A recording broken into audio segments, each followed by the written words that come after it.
João Manuel Lopes Prates é um jovem de 51 anos, nasceu em 1973 e desde há uns anitos para cá, já há uns anos longos, largos, decidiu que queria ser jogador, não, acho que nunca foste jogador, quer dizer, foste jogador, mas foste um fraco jogador. Queria ser treinador de futebol, um fraco guarda-redes.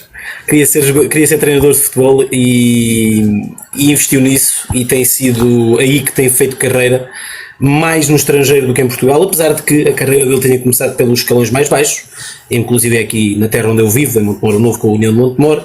Acabou por ser também campeão distrital com o Atlético de Reguengos, subir à terceira divisão, salvo no erro, ainda na altura era a terceira divisão, mas ele já vai contar um bocadinho mais sobre isso também.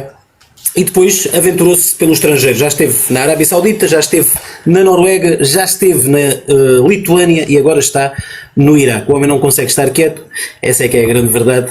E eu gosto muito do João, porque o João, apesar de em Portugal principalmente não ter tido se calhar a oportunidade que merecia, e eu digo que merecia porque eu acho que ele merece, é um estudioso do futebol e do fenómeno do futebol, e tem sempre uma opinião muito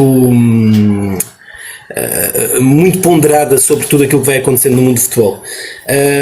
Mas vamos conhecê-lo um bocadinho melhor, para aqueles que não o conhecem.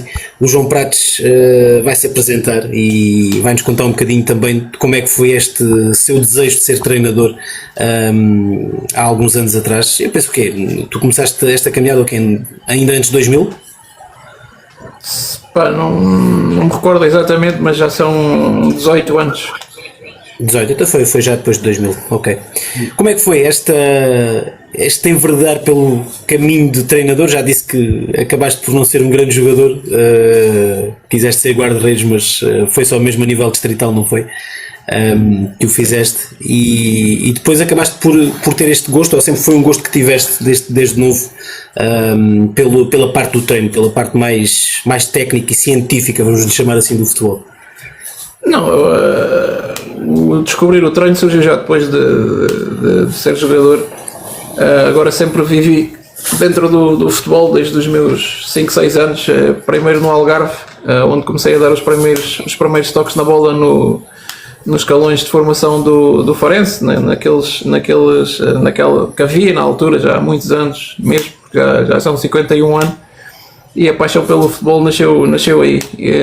Tive até aos 14 anos a viver no Algarve, fruto da profissão do meu pai, sempre também a tentar jogar futebol, a conciliar com a escola. Depois, com a minha vida para o Alentejo, continuei a jogar, nunca passei da distrital. Mas a paixão do futebol esteve sempre presente. Depois, aos 26 anos, se calhar foi um clique, deixei de jogar um bocadinho mais a sério, mesmo na distrital, porque o meu pai faleceu, e havia outras coisas para fazer, e a partir daí comecei-me a interessar mais pela área do treino, e comecei a treinar num clube que ainda hoje digo onde encontrei as melhores pessoas no futebol, que foi o Sport Clube Brotense. Depois, a partir daí, é um processo normal. É um processo normal na carreira do jogador ou de um treinador, com as oportunidades que vão surgindo e com a carreira que vamos construir. Como é que foi esta caminhada? Começaste no Brotense, depois andaste alguns anos de facto aqui pelo futebol distrital, mas depois acabaste por te aventurar por outros voos, por mais internacionais. O objetivo era esse inicialmente, ou pensavas que poderias ir subindo patamares aqui em Portugal? O objetivo era claramente, nos primeiros anos, saber se podia fazer carreira ou não, porque se não conseguirmos viver unicamente do futebol, não valia a pena estar a insistir. A minha carreira começou no Futebol Clube Brotense, que nos dava uma bifana no fim do treino, e a partir daí cresceu um bocadinho mais a sério quando fui convidado para ser adjunto do Francisco Barão no Elétrico de Ponte Soura, um clube que estava na 2ª Divisão B, e onde tive 2 anos e aprendi muito com o Mister Barão, e que me deu a certeza que era aquilo que eu queria. Depois foi um processo normal, estive nas escolas do Sporting, e foi quando fui para Montemor, no Nacional, onde tive 3 anos.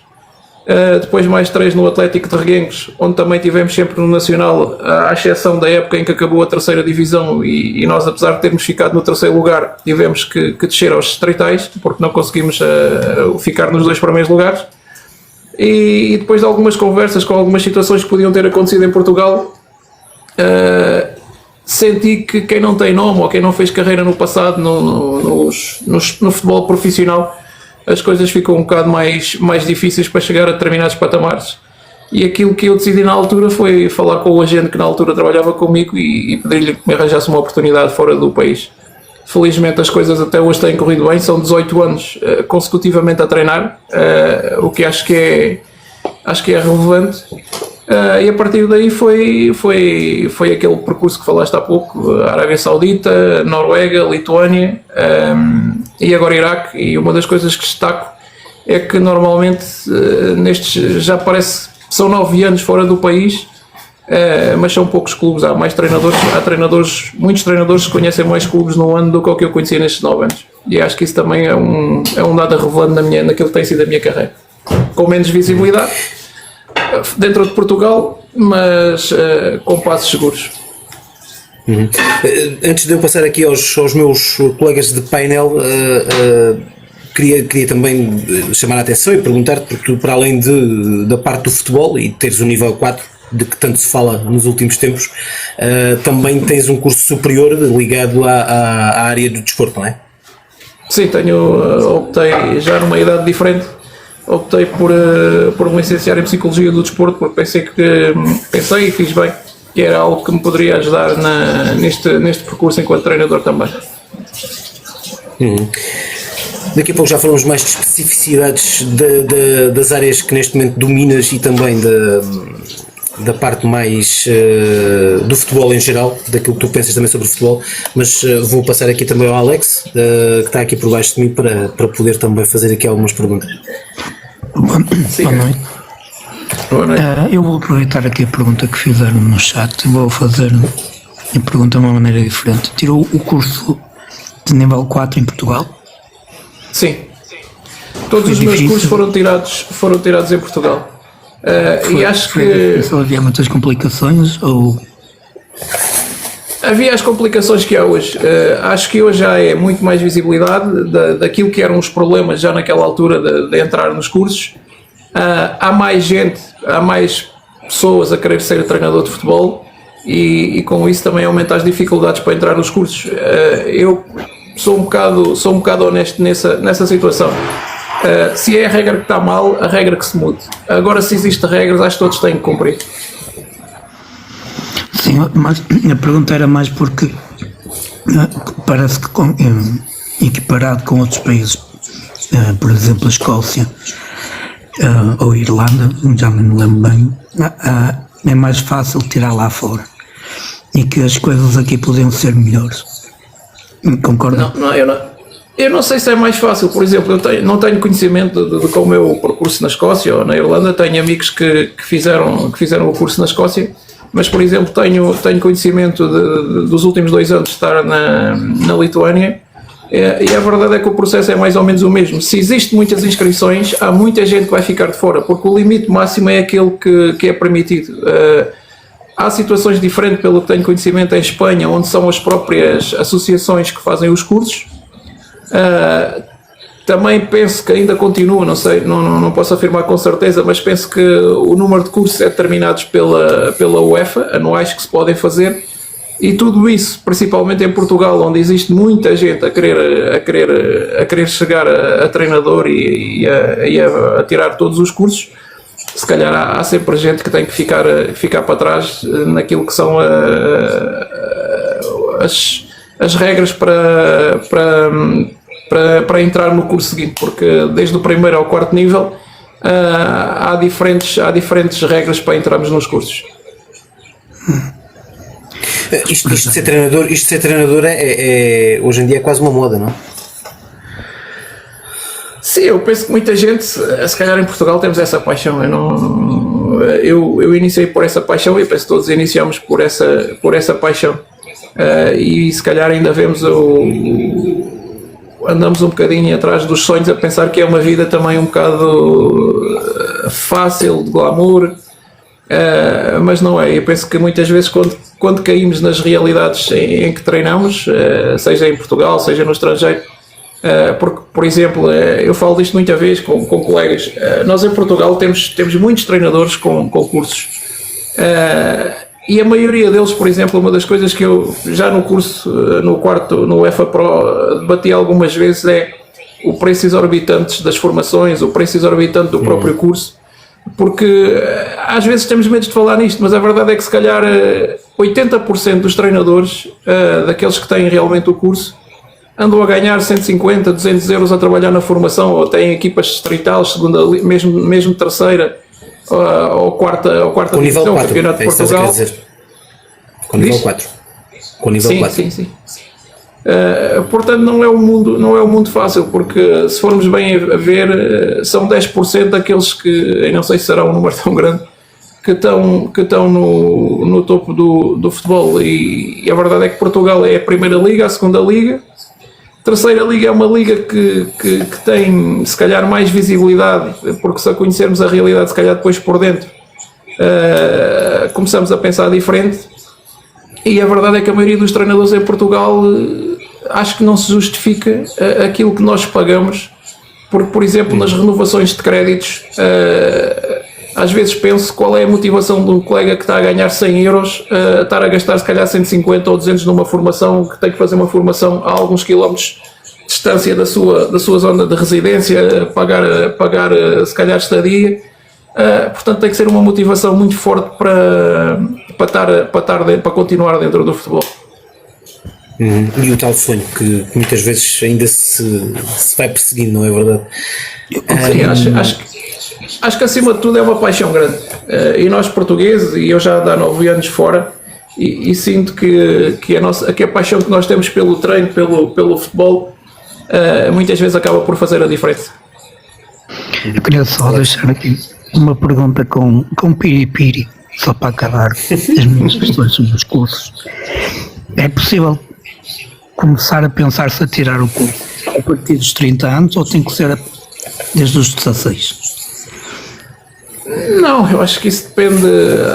Eu nem sei se será possível aos 16, acho que é a partir dos 18. Não, Sim, mas começar a ter a vontade de. O presidente da Associação dos Treinadores disse que para se pensar ser treinador tem-se que decidir aos 16. E eu pergunto-me se isso só aos 30 anos uma pessoa não pode decidir. Aos 16 acho que nem nós sabemos o que queremos da vida. Eu acho que a idade correta é aquela quando nós temos a maturidade, ok, quero arriscar, quero ser treinador. E depois é fazer o percurso. Mas eu faço a pergunta do Alex de outra maneira, João, desculpa lá, mas aos 30 é tarde demais? Não. Acho. Aos 30 é assim, pode ser tarde demais naquilo que é o tempo que tu chegas a atingir para atingir o 4º nível. Pode ser ou pode não ser, porque é assim. Eu costumo dizer isto e acho que estou a ser coerente. Acho que não é o curso que nós tiramos que nos vai dizer que nós somos bons treinadores ou maus treinadores. Isso é a nossa carreira depois. É um bocadinho como tirar a carta, e depois é que vamos ver se somos bons condutores ou não. O que o curso nos dá é a legalidade para exercermos a nossa profissão. Bruno, antes de eu avançar aqui pelos países onde ele já esteve, porque ele tem muitas coisas para contar. Até já, boa noite e obrigado por ter disponibilizado o seu tempo para estar aqui connosco. A minha pergunta tem um sentido, mas vou fazer uma pequena antes. Já alguma vez recebeu algum convite de alguma equipa portuguesa para treinar? Já. A minha pergunta vai no sentido de se alguma vez sentiu amargo num ponto de vista, no sentido da palavra, ou triste pelo currículo que tem nenhuma equipa portuguesa ter o convidado para um projeto, uma equipa média alta em Portugal, na Primeira Liga? Não, porque eu nesse aspecto, e acho que também na minha vida sou uma pessoa bem resolvida e acho que nós devemos estar onde nos querem. A verdade é que no último ano, depois de sair da Lituânia, ter decidido sair da Lituânia, realmente o meu objetivo era ficar em Portugal, mas não era ficar em Portugal a qualquer custo. Porque depois há aqui muitas coisas que que nós vimos de maneira diferente. Antes de sair de Portugal, estamos habituados a uma realidade. E eu falo aqui mais do lado financeiro.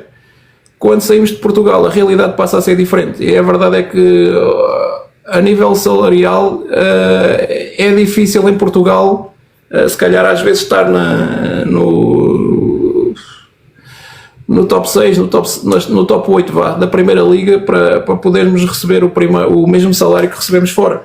E isso depois acaba por ter alguma influência também naquilo que são as nossas decisões. A verdade é que eu no meu último ano tentei realmente ficar em Portugal, mas aquilo também que apareceu também não me satisfazia, nem só desportivamente e também financeiramente. Portanto, às vezes temos opções, e a verdade é que eu neste momento gostava de um projeto onde pudesse sentir que podia realmente trazer alguma coisa de novo, seja a Primeira Liga, seja a Segunda Liga, até mesmo a Terceira Liga. Agora tinha que ser um projeto onde pudesse lutar por algo. Bruno, mais alguma coisa? Não, para já não. Vou deixar para depois. Ok. Muito bem. Primeira experiência no estrangeiro, Arábia Saudita, para treinar no Ager Clube, certo? Yes. Sub-20. Mas eu vou-te perguntar a realidade não só do país que encontraste, em termos sociais, mas também a realidade do futebol, porque isso também é importante. É outro contexto de futebol. E quais é que foram as coisas positivas e as negativas que encontraste na Arábia Saudita? E quais são os grandes mitos que caíram naquela que era a tua percepção da Arábia Saudita? Se calhar um bocadinho também a realidade que estou a viver hoje aqui no Iraque, embora de uma forma diferente, porque a Arábia Saudita já tinha tido alguns treinadores estrangeiros. Aliás, quem me aconselhou a ir foi o Mr. Peseiro, depois de uma conversa com ele quando surgiu o convite. Aquilo que eu encontrei da primeira vez que viajei para a Arábia Saudita sozinho, quando toda a gente me dizia para não ir, foi um país com uma cultura completamente diferente daquilo que estamos habituados, também com uma forma de treinar completamente diferente daquilo que nós fazemos na Europa, mas foi um país que em termos de pessoas me receberam bem.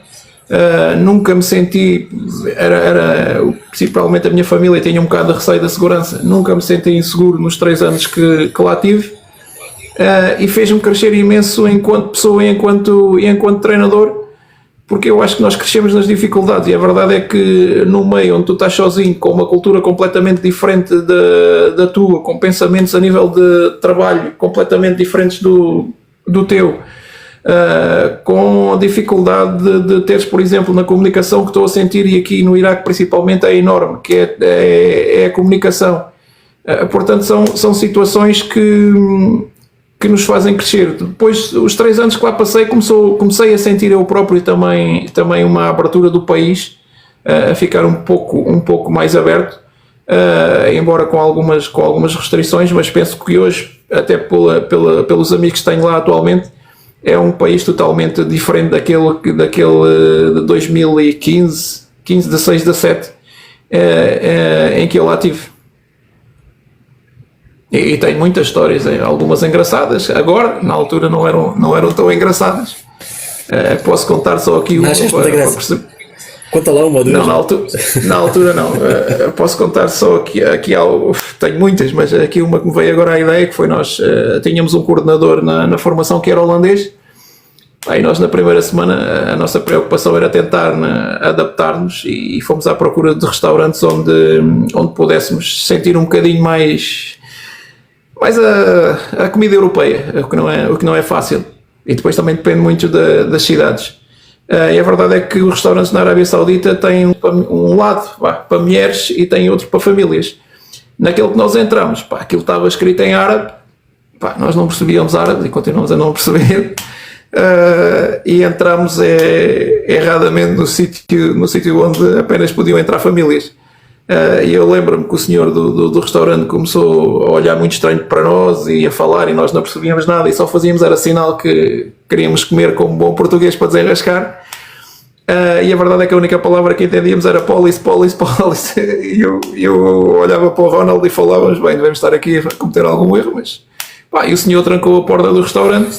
Entretanto chegou a polícia, e um polícia falava inglês, e explicou-nos, perguntou-nos o que é que nós estávamos ali a fazer, nós explicamos que éramos treinadores e que estávamos ao serviço do Ajax e que andávamos à procura de restaurante e que tínhamos entrado ali porque aquele nos tinha agradado, e ele explicou-nos que aquele espaço era da família, porque o senhor do restaurante pensou que nós éramos um casal de gays. Portanto, são realidades completamente diferentes daquelas que estamos habituados. Ou por exemplo um dia mas aí fizemos de propósito com o nosso tradutor, que foi sairmos e na hora da reza, não sei se continua assim, por acaso não tenho perguntado isso, na hora da reza normalmente não vejo ninguém na rua, ou está tudo ou dentro de casa ou na mesquita, naquele período em que eles têm as cinco rezas durante o dia. E o nosso tradutor, nós atrasámos de propósito no carro, e o nosso tradutor teve que se esconder dentro de um contentor do lixo, porque na altura havia a Mutawa, que era a polícia religiosa e que controlava este tipo de coisas pela rua. Portanto, são situações que são completamente diferentes daquilo que estávamos habituados. E depois, eu vou mudar aqui em termos de futebol. Eu sei que não aprofundaste muito, mas nesses países, e principalmente nessa altura, porque eu acho que agora as coisas também já estão a ficar muito diferentes na Arábia Saudita e nos países árabes, mas de facto havia grandes, digamos que alguns hábitos que tentaste também mudar, no que dizia respeito ao treino, que tinha também a ver muitas vezes com a parte mais meteorológica, com o calor e com tudo isso, e que eram hábitos que de certa maneira tiveste de adaptar, e se calhar alguns deles não conseguiste mudar, não é? Sim, continuamos. Não, em termos de trabalharmos com os jogadores, há uma abertura muito grande. E aqui, por exemplo, no Iraque estou a sentir a mesma coisa. Na Arábia Saudita com os jogadores foi muito fácil, até porque foi naqueles anos que começou a haver muito treinador estrangeiro a treinar na Arábia Saudita, que permitiu também que as mudanças fossem um pouco mais fáceis, mas nós tínhamos que ter cuidado, por exemplo, com as temperaturas. Não conseguíamos, aliás, na pré-época lembro-me, treinávamos às 5h30 da manhã, porque era quando estava tipo 28, 30 graus, conseguíamos treinar, mas coincidia com o horário da reza, portanto não era algo que nós devíamos. Muitas vezes há guerras que nós não ganhamos nada em intervalos quando são culturais, e então treinávamos 7h30, 8h30, dependia sempre das temperaturas. Tentávamos nos adaptar, porque treinar às 4 da tarde ou até mesmo às 6 era difícil. Depois havia tudo isso que acabava por atrapalhar, entre aspas, aquilo que era o nosso trabalho, a que estávamos habituados, e era uma questão que nós nos tivemos que adaptar. Ou toda a gente que trabalha nestes contextos tem que adaptar, porque não vale a pena nós chegarmos lá e não perceber o contexto e queremos fazer as coisas que estávamos habituados a fazer em Portugal, por exemplo. Uhum. Depois partes para o norte da Europa e aí é completamente diferente, não é? Em primeiro lugar é muito mais frio, em segundo lugar já há outra cultura desportiva que muitas vezes nem passa por ser o futebol o desporto rei, e tiveste duas realidades diferentes também em termos de divisões. Tens o Voleniel na Noruega, que está numa, salvo ver, quarta divisão, e depois sim uma experiência de primeira liga com o Dziugas Telšiai ou o que é, na Lituânia. Aí já o jogo do futebol e o jogo do desporto é diferente. Não, eu acho que o que são diferentes é os contextos. A Arábia Saudita, por exemplo, tem uma paixão muito grande os adeptos têm uma paixão muito grande pelo futebol. Existe muita qualidade técnica ao nível dos jogadores. Por exemplo, eles têm uma coisa, não sei, acho que continuam a ter, e aqui no Iraque vejo igual, que é o futebol de rua. Tu sais à noite à tardinha, e vês centenas de crianças em campos pelados a praticar o futebol. Depois o que me faltava era o conhecimento tático, porque na altura apostava-se muito em treinadores egípcios na Arábia Saudita, porque eram treinadores mais baratos, e isso acabava por não permitir a evolução ao nível, pelo menos, do conhecimento do jogo, como nós estamos habituados. Mas a nível de qualidade, a nível de paixão pelo futebol, por exemplo, se eu comparar com a Noruega é mais frio. Tu vais ver um jogo, agora já depende de alguns estádios, mas vais ver um jogo, pá, não há aquela paixão, não há aquela forma de ver o futebol como nós estamos habituados, é tudo mais cordial, é uma forma de pensar diferente. A própria competição para os miúdos é completamente diferente da nossa, ou seja, estão preocupados com a evolução deles primeiro enquanto, e penso que na formação é isso que também está correto, enquanto seres humanos, e quando chegam ali aos 15, 16 anos, então sim começam a valorizar um bocadinho o futebol mais a sério, mas são realidades completamente diferentes. E depois os clubes noruegueses, sejam de quarta, sejam de terceira, sejam de quinta divisão, são clubes que financeiramente são sustentáveis, e conseguem fazer um trabalho, quem nos dera a nós, por exemplo, muitos clubes, se calhar até mesmo não digo todos, mas por exemplo, dando aqui um exemplo, o Vitória de Setúbal, que é um clube com um histórico incrível, está neste momento, penso que na segunda distrital em Portugal, mas pelo menos segunda liga, que tivesse a maioria das condições financeiras que os clubes, por exemplo, de quarta ou quinta liga conseguem oferecer na Noruega. Porque as coisas também, lá está, é a própria cultura em si do país, e isso também me fez crescer muito e comparar muito com aquilo que fazemos em Portugal. A própria cultura do país também ela é mais organizada, por assim dizer. Uhum. E na Lituânia, o que é que encontraste? Em contexto em primeira liga, porque de facto aí já foi uma primeira liga, que é futebol profissional, quer queremos, quer não. Na Lituânia foi um contexto mais uma vez diferente, porque é o país do basquetebol. É um país onde eu penso que o futebol pode crescer muito. Agora é preciso, penso eu, na minha modesta opinião, novos dirigentes, pessoal que um pouco mais aberto, porque é uma mentalidade também do leste, também é uma mentalidade um pouco fechada, onde o basquetebol é o rei, mas onde o futebol tem crescido, e eu senti isso muito do primeiro para o segundo ano. Mas depois a verdade é que não existe uma continuidade, não existe, o sentido lá é, por exemplo, e tu acompanhaste na época passada, ou se calhar viste alguma coisa, o Panaveses, que foi campeão no ano passado, este ano teve quase a descer divisão, andou sempre no último lugar, se fosse na última jornada, porque não existe um trabalho. Quem está à frente dos clubes não tem aquela visão de, tirando os Algiris, que é o maior clube da Lituânia, não tem aquela visão de continuidade, de ok, este ano conseguimos atingir estes objetivos, conseguimos construir esta equipa, vamos tentar manter os melhores jogadores e trazer alguém que acrescente qualidade. Não, o pensamento não é esse, o pensamento é, se temos um jogador que ganha X, se encontrarmos alguém na rua que esteja a ganhar menos, é esse que nós trazemos. Mas é um país em que o futebol vai crescer, penso eu, e onde também acho que nunca vai conseguir rivalizar com o basquetebol. Tu vais ver um jogo de basquetebol e os pavilhões estão cheios. Vais ver um jogo de futebol, mesmo os Algiris, que é o maior clube, se calhar tirando um ou outro jogo, ninguém tem mais de 400 pessoas no estádio. Uhum. E na Lituânia conseguiste, se calhar, o mais próximo de um título profissional, digamos assim. Tiveste nas meias finais da taça, não foi? Sim, eu acho que eu olho profissional, quando eu digo profissional é o futebol profissional, porque tu és sempre profissional. Sim, por ser uma primeira liga que tem mais visibilidade, por assim dizer, para aquilo que era a nossa realidade, porque nós nos 2 anos que lá estive, no primeiro cheguei a meio da época, no segundo fiz a época inteira, era o clube, e acho que até já tínhamos falado disso, o clube com o orçamento mais baixo da primeira liga. Nós às vezes na brincadeira dizemos que as notas não jogam, mas a verdade é que as notas, tal e qual como na nossa vida, permitem-nos ter coisas diferentes.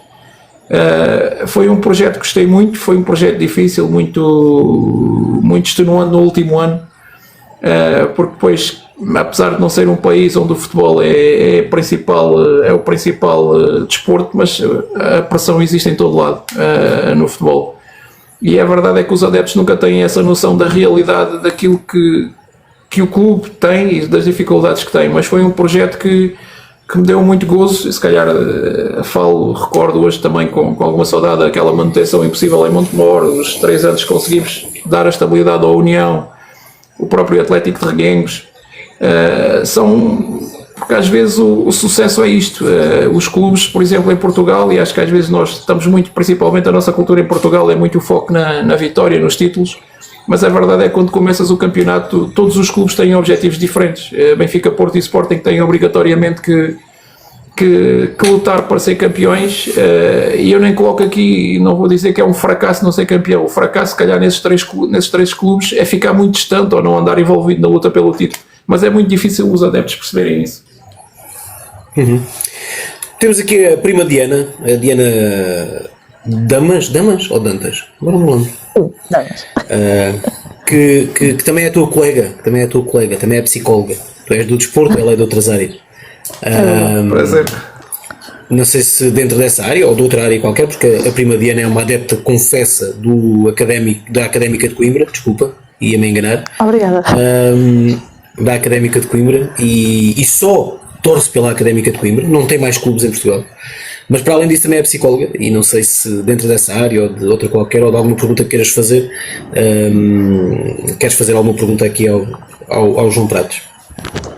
Sim, por acaso estava a ouvir-vos a falar e fui fazer aqui uma pesquisa também sobre a carreira do João e percebi que as mudanças para países foram sempre países muito diferentes e com culturas muito diferentes e com, seja cultura futebolística, seja mesmo imagino que a cultura gastronómica, cultura social e formas de organização muito diferentes, e a minha pergunta vai um bocadinho perceber, para além do futebol, como é que foi a adaptação. Nós nunca pensamos muito no back-office, não é? Do treinador, que é o treinador muda de repente para um país absolutamente diferente e a família vai atrás, não vai atrás, como é que se adaptam, como é que se vive num país onde não sabemos a partir das regras, não é, do jogo que estamos a jogar. E neste momento no Iraque a cultura, acredito que seja muito diferente da cultura ocidental, não é? E a minha pergunta era muito nesse sentido, é como é que um treinador se prepara e se adapta para viver num país culturalmente tão diferente do seu país de origem? A cultura gastronómica, deixa-me dizer que o João com tanta cultura gastronómica, o estômago dele já é de ferro, aquilo já aguenta tudo. Essa parte acredito que sim. Tem sofrido muito. Eu acho que o português tem uma grande facilidade de adaptação. Eu também já trabalhei com treinadores de outras nacionalidades e percebo perfeitamente isso. Por exemplo, estou-me a recordar agora que falamos nesse tema. Como disse aqui há pouco, o coordenador do Ager, na minha primeira experiência na Arábia Saudita, era holandês, e com ele estavam mais no futebol de formação. Estava eu, de Portugal, tínhamos mais 2 treinadores holandeses e um treinador albanês. E a verdade é que eu na primeira semana pedi ao coordenador que não queria treinar, isto é, não queria ser eu a dar o treino, queria estar com a minha equipa técnica, mas deixá-los a ele na primeira semana perceber. Se calhar isto também tem aqui a ver depois com o conhecimento que já tinha mais a este nível da psicologia. Queria ver como é que eram os treinos dele para que não houvesse uma mudança brusca naquilo que era o trabalho que os jogadores estavam habituados. Foi a primeira discussão que tive com o coordenador, porque ele queria imediatamente que nós conseguíssemos, ou que entrássemos no clube e conseguíssemos começássemos logo a implantar as nossas ideias. Eu preferi durante uma semana perceber o contexto. E a verdade é que, por exemplo, uma situação que aconteceu na segunda semana, nós tínhamos vários campos para treinar. Eu e a equipa A treinávamos no campo número 1, os sub-18 e o sub-17 no campo número 2, eram mais ou menos assim. E os campos tinham vedações grandes, mas estavam abertas, os miúdos durante o dia podiam ir para lá jogar, algumas pessoas, divertir-se. Quando chegava a hora do treino, claro, saíam e nós passávamos a treinar. E eu lembro-me que na segunda semana um dos treinadores holandeses comprou um cadeado e fechou o acesso ao campo de treinos. E a verdade é que 3 semanas depois estava a ser despedido. Portanto, eu acho que nós, ou pelo menos eu pessoalmente, tenho essa capacidade de perceber o contexto. E depois é pensar que não estou no meu país.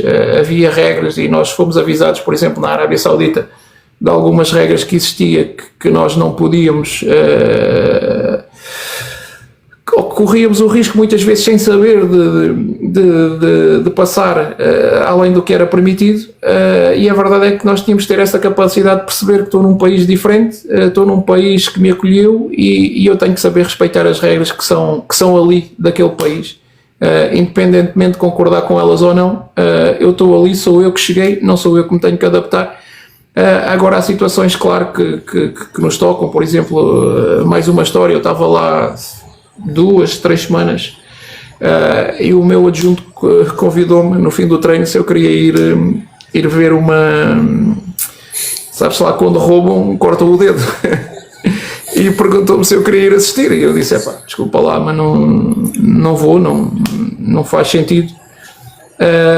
E ele ficou pronto, tipo, a olhar para mim, ok, não se passou nada, mesmo com a equipa técnica sentia que havia sempre alguma abertura, mas sentia sempre que havia pensamentos diferentes.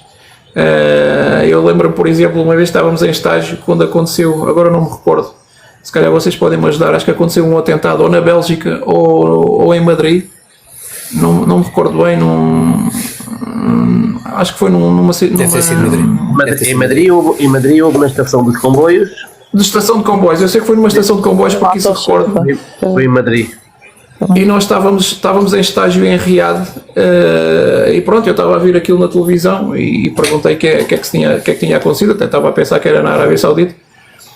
E eles disseram que tinha sido na Europa, mas com uma forma efusiva, e que os muçulmanos iriam voltar a dominar o mundo. Portanto, eu ali pensei, onde é que eu estou? Mas tirando essas pequenas situações onde tu notas que há realmente uma grande diferença cultural, nunca tive quaisquer problemas, mas a adaptação não é fácil. Prima Diana, mais alguma coisa? Não, vou dar a vez a outros. Está bem. Bruno, tens alguma questão neste momento para colocar?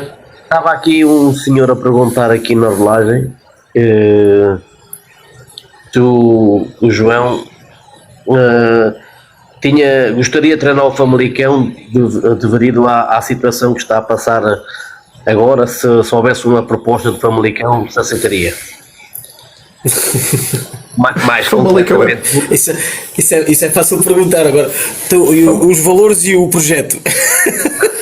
O Famalicão, nesta fase da minha vida, o regressar a Portugal e regressar a uma Primeira Liga dizia claramente que sim. Acho que esse tipo de projetos, e foi isso que eu tentei no ano passado. Sei que Primeira Liga é diferente, é difícil, até porque estás há muitos anos fora de Portugal, não jogaste numa Primeira Liga ou nunca foste um profissional lá de referência. Acaba por ser mais difícil. E agora, nós quando somos treinadores estamos preparados para qualquer desafio. Acho que muitas vezes nós separamos demasiado Primeira Liga, Segunda Liga, Terceira Liga, Quarta Liga. Eu acho que nós devemos analisar, ou quem está numa direção, ou quem for presidente ou diretor desportivo, deve analisar a carreira do treinador que fez, mas sabemos que principalmente em Portugal funciona mais à base de quem tem bons conhecimentos. Essa é a realidade. Deixa-me fazer-te a pergunta de outra maneira, e não colocando aqui o nome de um clube, obviamente, mas quais seriam as condições necessárias que teriam que te apresentar e, tanto em termos financeiros, não te vou perguntar quanto é que querias ganhar, obviamente, mas quais seriam as condições necessárias para tu aceitares um convite, mesmo de uma Liga 3, por exemplo, não vamos pôr aqui a Primeira Liga. Imagina que há um clube da Liga 3 que te quer contratar e dizem-te o que é preciso para vocês vir para aqui? Primeiro é o clube realmente querer, mas acho que eu referi isso no início, acho que sempre foi uma das minhas que tem norteado a carreira, é estar onde realmente sinta que sou desejado, que acreditam naquilo que faço. A partir daí é falar sobre o projeto esportivo, e o financeiro vem logo a seguir. Há projetos. Por exemplo, eu recordo-me quando fui para a União de Montemor, que é da tua cidade, a maioria das pessoas mais próximas disse para não ir, porque era um projeto que à partida da União de Montemor era um clube que subia, descia depois daquele período de ouro que teve, mas era uma equipa que ia à terceira divisão, o campeonato então da terceira divisão, e ganhava um jogo ou dois e voltava ao Distrital de Montemor. E eu, quando entrei, lembro perfeitamente bem, a União tinha 8 jogos e tinha 8 derrotas, e toda a gente que estava próximo de mim dizia: deixa de estar na formação, nas escolas do Sporting, que outra oportunidade melhor vai surgir. Mas a verdade é que eu penso sempre E se não tentarmos? Nunca sabemos se vai correr bem ou não. E se nós realmente... E se nós, por exemplo, a mesma situação do Iraque, houve outras situações que podiam ter acontecido, e a verdade é que eu decidi vir para o Iraque, porque depois também não queria estar, apesar daqui o lado financeiro também pesar muito, mas não queria ficar a pensar, e se tenho ido? O que é que poderia ter acontecido? E eu acho que os desafios é também aquilo que nos guia um bocadinho enquanto treinadores. Por exemplo, podemos, num caso com mais visibilidade, aquilo que aconteceu ao Ruben Amorim, acho que, ou ao próprio João Pereira no Sporting, são situações, se tu não tentares, não sabes como é que vai correr. Pode correr bem, pode correr mal. Já conversamos um bocadinho sobre a atualidade desportiva aqui em Portugal. Alex. João, não percas a esperança, que a gente meia volta está a precisar. A Académica está sempre a precisar de um treinador. Eu vou ficar com o teu nome. Não, por acaso acho... No ano passado o agente chegou a colocar o meu CV na Académica quando a Académica trocou de treinador, mas não aconteceu. Pode ser que aconteça um dia. Alex. Eu vou aproveitar aqui a pergunta do Famalicão para lhe fazer uma pergunta assim. Não no seu caso específico, mas porque há muitos treinadores que estão desempregados já há bastante tempo, ou então andam em ligas inferiores, como é o seu caso. Não mete impressão ou não chateia um pouco que um clube com um projeto à partida aliciante vai buscar um treinador de guarda-redes para treinar a equipa principal? É assim, acho que primeiro que tudo há que respeitar, porque assim, acho que quem está à frente do clube certamente terá pesado os prós e os contras de dar essa oportunidade ao treinador. Visto de fora, acho que é estranho para todos nós. Agora,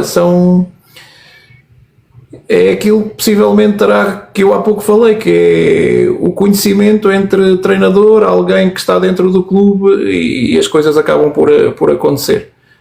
Agora não critico o presidente dar essa opção, não critico o treinador, porque o treinador está à espera de uma oportunidade e tem que a agarrar. Agora, porque no futebol uma coisa é clara, os resultados vão ditar tudo.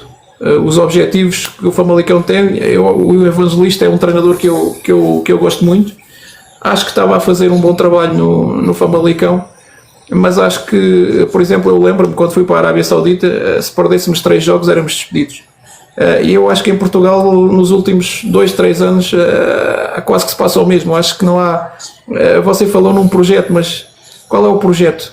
Esse projeto existe no futebol português? Eu acho que não. O projeto varia conforme as vitórias. O projeto é 3 jogos, 4 jogos estás a ganhar ou a empatar, o projeto mantém-se. Passas uma fase má de 4, 5 jogos e o projeto vai embora. Infelizmente, na realidade. Parece que não há nenhum projeto futebolístico sério em Portugal neste momento. Não, eu acho que já há uns bons anos que não. Acho que temos o Famalicão, que parecia nestes últimos anos ser uma equipa ou um clube que se estava a diferenciar nesse aspecto em termos de questão da organização.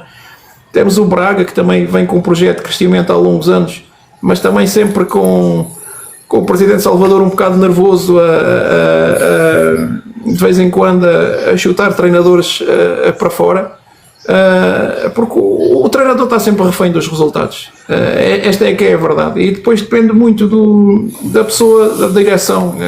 Muitas vezes falava-se, por exemplo, no Pinto da Costa no passado, e eu acho que o Pinto da Costa era um bom exemplo nesse aspecto, que era sustentava bem as costas dos treinadores mesmo quando as coisas corriam mal, e penso que atualmente em Portugal as coisas vão um bocadinho ao sabor do resultado, até porque depois há a pressão do adepto, e a verdade é que se o clube perde 2, 3 jogos, a pressão do adepto começa a ir para cima do presidente porque não despede o treinador, e é muito mais fácil despedir o treinador. Já agora, antes de perguntar ao Alex se ele tem mais alguma coisa para perguntar, porque eu, com esta história do treinador do guarda-redes, agora também fiquei aqui a pensar, mas o treinador existe essa coisa do treinador do guarda-redes, ou são todos treinadores e depois há algum que se dedica mais ao guarda-redes? O curso é o mesmo, não é? Não, há cursos atualmente já de treinador de guarda-redes, e a verdade é que há uma especificidade diferente, e Por exemplo, o Mas o Nuno, nível deles dá para guarda-redes. treinar, o nível de um treinador de guarda-redes, mesmo que seja nível 4, dá para treinar Não, a equipa principal? possivelmente ele terá tirado o nível dos treinadores lá normais do UEFA Pro. Ok. Sei que há neste momento, acho que se não estou em erro, acho que há o curso de treinador de guarda-redes nível 1 e nível 2. Neste momento não tenho. Vou deixar para depois também. Está bem, ok. Muito bem, eu quero olhar um bocadinho aqui para o Iraque porque é a tua atual situação onde tu estás a treinar e pelo que eu tenho visto nas fotografias em belíssimas condições. Parece-me que de facto há muito boas condições neste momento para praticares aquilo que é a tua profissão, se bem que eu sei que a tua situação não está bem definida neste momento em termos daquilo de seres mesmo treinador. Sei que tens outras funções e que estás um bocadinho à espera também de que aconteçam outras coisas, não é? Não sei se queres explicar aqui, se é possível. Não, o convite foi feito nessa base e foi muito claro. Era organizar o clube de uma forma mais europeia, porque não sei se sabes, o campeonato iraquiano é patrocinado pela La Liga de Espanha, e a ideia do presidente e aquilo que falou comigo foi: eu venho como diretor técnico organizar o clube desde o futebol sénior ao futebol de formação, treinar a equipa B e assumir a equipa principal. Portanto, tem sido esse o meu trabalho atual, esperando que entre na equipa principal, mas qualquer das maneiras tentando cumprir aquilo que me foi pedido e aquilo que também acordámos, porque vi para aqui nessa situação, e também foi uma situação desportiva que nesse lado que acabou por me aliciar, e agora é esperar que as coisas aconteçam e enquanto não acontecem tentar ajudar o clube na sua fase mais de organização e também continuar a treinar a equipa B. Eu na apresentação que fiz no vídeo acabei por cometer um erro, disse que era uma segunda liga, mas não é segunda liga, é mesmo primeira liga. É um bom projeto esportivo? Voltarmos a falar daquilo que estávamos a falar no projeto esportivo. Sim. Aqui, e quando estamos a falar desta cultura, é preciso percebê-la, é preciso estar já dentro da realidade. Eu já tinha a vantagem de conhecer a da Arábia Saudita, mas a verdade é que o projeto esportivo aqui não é muito diferente daquilo que é em Portugal. Principalmente eu lembro-me quando fui para a Arábia Saudita, eles diziam muitas vezes: tu és estrangeiro, tens que ganhar. E eu dizia-lhe: mas do outro lado também está o treinador estrangeiro, portanto em que é que ficamos? E aqui é um projeto dentro desse enquadramento. A dificuldade aqui é desbravar caminho, porque somos neste momento 2-3 treinadores estrangeiros no país, ou seja, é um choque cultural muito grande, muito grande, porque eles estão agora a abrir portas com esta entrada dos espanhóis na Liga Iraquiana. Estão agora a abrir portas para que possam vir outros estrangeiros europeus, mas a verdade é que o choque é enorme, seja a nível cultural, seja a nível do treino, seja a nível da organização. As condições que estavas a falar, existe um estádio com lá está, temos que enquadrar o contexto, tem boas condições para o contexto local, mas posso dizer, por exemplo, que os relevados que temos são todos sintéticos, tirando o campo principal, e são sintéticos com muita má qualidade. Não há, faz-nos um bocado de confusão o dinheiro que é investido, e depois faltam-nos coisas básicas, por exemplo, como balizas pequenas. As nossas balizas são de plástico, mas plástico, então eu posso enviar depois uma foto, se vocês quiserem, daqueles tubos que se fazem canalizações. Portanto, foram feitas essas balizas. Depois há que enquadrar isto naquilo que é o contexto cultural do país. Às vezes falo com colegas e eles dizem: mas aí pagam tanto e depois faltam isso. Mas é o contexto, e mudar este contexto muitas vezes é complicado, porque eles não entendem que há essa necessidade. Estão habituados a fazer isto ou a ter isto há séculos, e estas mudanças, e é um povo que é um bocado, que é difícil de mudar. É preciso muita paciência, é preciso tentar ir a pouco e pouco. Já a relação com os jogadores é fantástica, porque os jogadores adaptam-se perfeitamente àquilo que são as nossas ideias. Eu tenho visto treinos e estou a tentar mudar isso um bocadinho aqui, que é, por exemplo, imagina, tu andas 30 minutos à volta do campo ainda a correr. Portanto, e nós tentamos explicar que isso hoje já não faz sentido, que não vai permitir que o jogador evolua com normalidade, mas com treinadores que toda a vida fizeram isto, é muito difícil. É difícil. E depois tens aqui uma coisa que eu estou a sentir muita dificuldade, que é o nível da comunicação. Pronto, aqui é um país, ou pelo menos na cidade em que estou, que é uma cidade que foi muito afetada pela guerra de 2003, 2000, que é uma cidade que não tem quase ninguém fala inglês. Portanto, a minha referência aqui para falar com alguém sempre é o tradutor que tenho, que trabalha diariamente comigo no clube, no treino, e é o tradutor que trabalha no clube quando são questões mais técnicas. Portanto, são as minhas pontes para o contacto com as outras pessoas, e isso acabamos por perder muita coisa pelo caminho. Aliado a isso, como tu estavas a falar aí também dessa questão mais social e diria até militar, mais uma vez perguntei sobre a Arábia Saudita. Houve se calhar algumas ideias pré-concebidas que tu levavas para o Iraque que se calhar caíram e outras que se calhar se confirmaram, não sei, mas é um país tranquilo? Sim, até agora tem sido tranquilo. Eu vinha com algum receio, eu falei muito com o agente que estava aqui. Eu não sei se vocês têm conhecimento, mas a Vera Betancourt, que é a selecionadora nacional de futsal do Iraque, portanto também falei com ela antes de vir. Falei com o João Silvano, que era adjunto de um clube que estava também na Primeira Liga, que acabou, por exemplo, acabaram de sair agora também do Iraque, e isso deu-me alguma tranquilidade. A verdade é que quando surgiu o convite, a primeira coisa que nos vem à cabeça é a situação das guerras, a situação da envolvência que tem existido, ou que existiu sempre no passado. Aquilo que eu sinto aqui nestes 2 meses e meio é tranquilo. Agora um bocadinho mais receoso pela situação que aconteceu na Síria, e por outros países, porque nós depois aqui temos a noção das coisas. Aquilo que está a acontecer, por exemplo, hoje no Iémen, e o meu tradutor é do Líbano, o que está a acontecer, por exemplo, no Líbano, e que nós, a nível de Portugal, de notícias, a coisa vai um bocado enviesada, por assim dizer. E a verdade é que estou agora, nestes últimos dias, um bocadinho mais receoso por essa questão, até porque sou europeu. À partida sou logo considerado cristão, portanto são situações que acabam também por mexer um bocadinho com o nosso dia-a-dia. É logo infiel, não é? Mas para já a situação, tudo aquilo que me tem dito, que o clube me tem dito, é que está tudo tranquilo, e para estar tranquilo neste momento, até pelas próprias pessoas, por exemplo. Existe um plano, entre aspas, de evacuação caso seja necessário?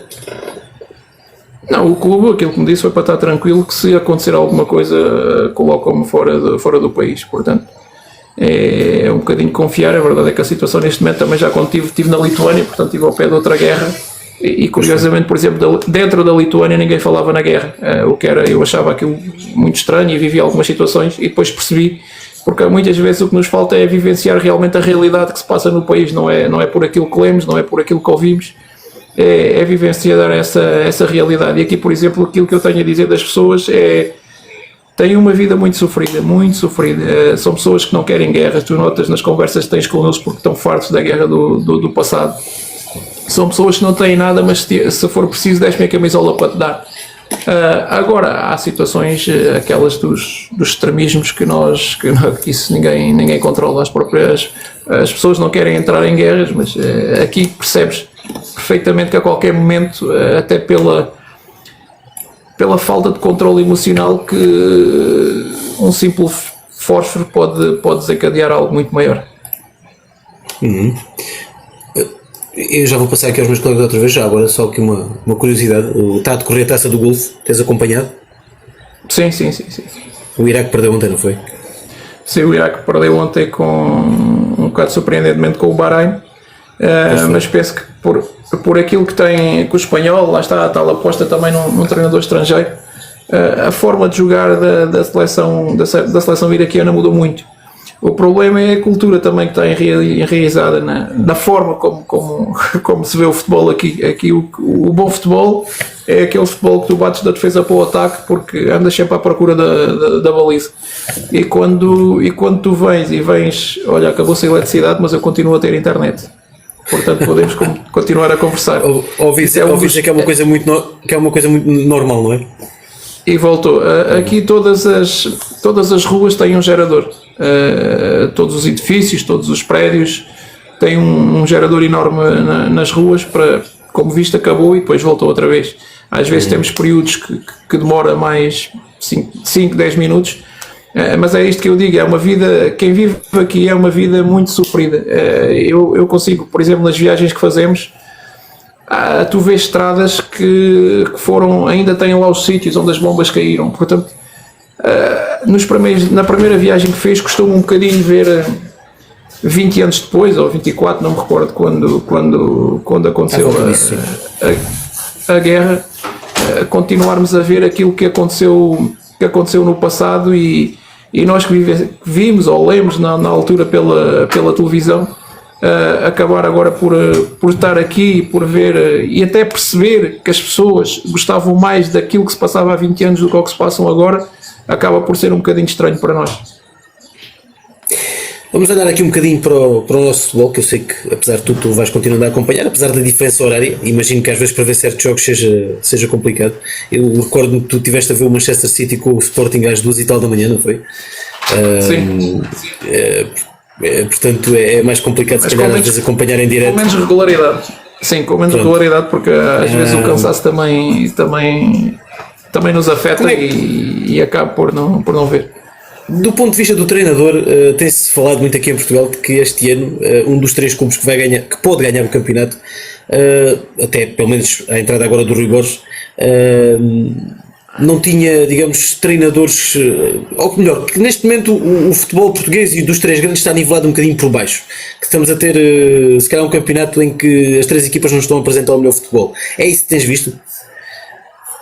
Eu acho que a nível de futebol sim, mas mudar essa questão para o treinador ou focar essa questão no treinador, naquilo que o treinador está a fazer, acho que é errado. Acho que nós temos que analisar aquilo que é o campeonato português atual, e a verdade é que nós perdemos qualidade. É impossível comparar as equipas que tínhamos há 10, 15 anos atrás. O futebol português foi perdendo qualidade porque também a nível financeiro não tem o poderio dos principais campeonatos europeus ou até de média dimensão. Hoje é muito fácil vir a Portugal e levar um jogador, e penso que isso tem feito com que a qualidade tenha decaído, e nós olhamos hoje para a equipa do Porto, do Benfica, até do Sporting, que estava um bocadinho supervalorizada por aquilo que o Ruben Amorim estava a fazer, mas a verdade é que falta um bocadinho de qualidade, e nós hoje vamos buscar aquilo que as segundas opções já. E com isso o trabalho do treinador também fica mais difícil, e depois nos clubes grandes a pressão é enorme. Se calhar dentro desta temática vou deixar aqui também o Bruno e o Alex e a prima Diana participarem agora, até porque não posso ser só eu também fazer perguntas, não é? Chega, força. Bruno. Já que vamos falar então aqui no futebol português, vamos fazer aqui a pergunta do momento. Agora não, vamos falar, não é do novo treinador do futebol, é do que foi despedido agora. Não é assim estranho para um treinador que tem tudo em ordem, que tem capacidades, tem os diplomas todos em ordem, ver um clube a contratar um treinador que não tem um diploma para poder fazer o seu serviço completo, e quem tem ter que andar para fora, sair para fora para treinar, enquanto em Portugal que estão, o Sporting já não é a primeira vez, fez primeiro com o Ruben Amorim, fez agora também com o João Pereira. Ver clubes a irem buscar treinadores que não têm os níveis completos para treinar, e quem tem ter que sair para fora para poder fazer o seu trajeto fora de Portugal. Não, eu acho que não tem a ver com isso de fazer o trajeto fora de Portugal ou não, ou pensar sequer que por eu ter o UEFA Pro essa oportunidade devia de ser dada a mim ou outro colega que tivesse o UEFA Pro, porque, como eu disse há pouco, acho que a qualidade do treinador não se vê pela licença que temos. O que eu acho que é incorreto, e vou sempre dizê-lo, se calhar não é muito agradável, é se a regra está mal, que permite acesso aos treinadores, aos cursos, ok, mude-se. Agora, se existe uma regra, ela não pode ser quebrada, temos que a respeitar, independentemente de ser o clube A, B, C ou D, ou pessoas X ou Z. Se a regra existe, acho que fica mal aos clubes, é a minha opinião, fica mal aos clubes terem esse tipo de iniciativa. Por outro lado, percebo, porque o João Pereira estava no Sporting, portanto seria um projeto de continuidade do Sporting, e o próprio Sporting tem a sua política desportiva dentro do clube, mas acho que devia a própria Federação, a própria Liga, a própria Associação de Treinadores, acho que se a regra existe, acho que ela devia de ser cumprida, e acho que o primeiro passo devia de ser até pela moralidade do desporto, porque nós apregoamos muitas vezes o desporto, mas a verdade é que a minha experiência também já me diz isso. A verdade é que nós, quando nos beneficia a nós, a regra seja correta ou não, beneficia-nos a nós, está tudo bem.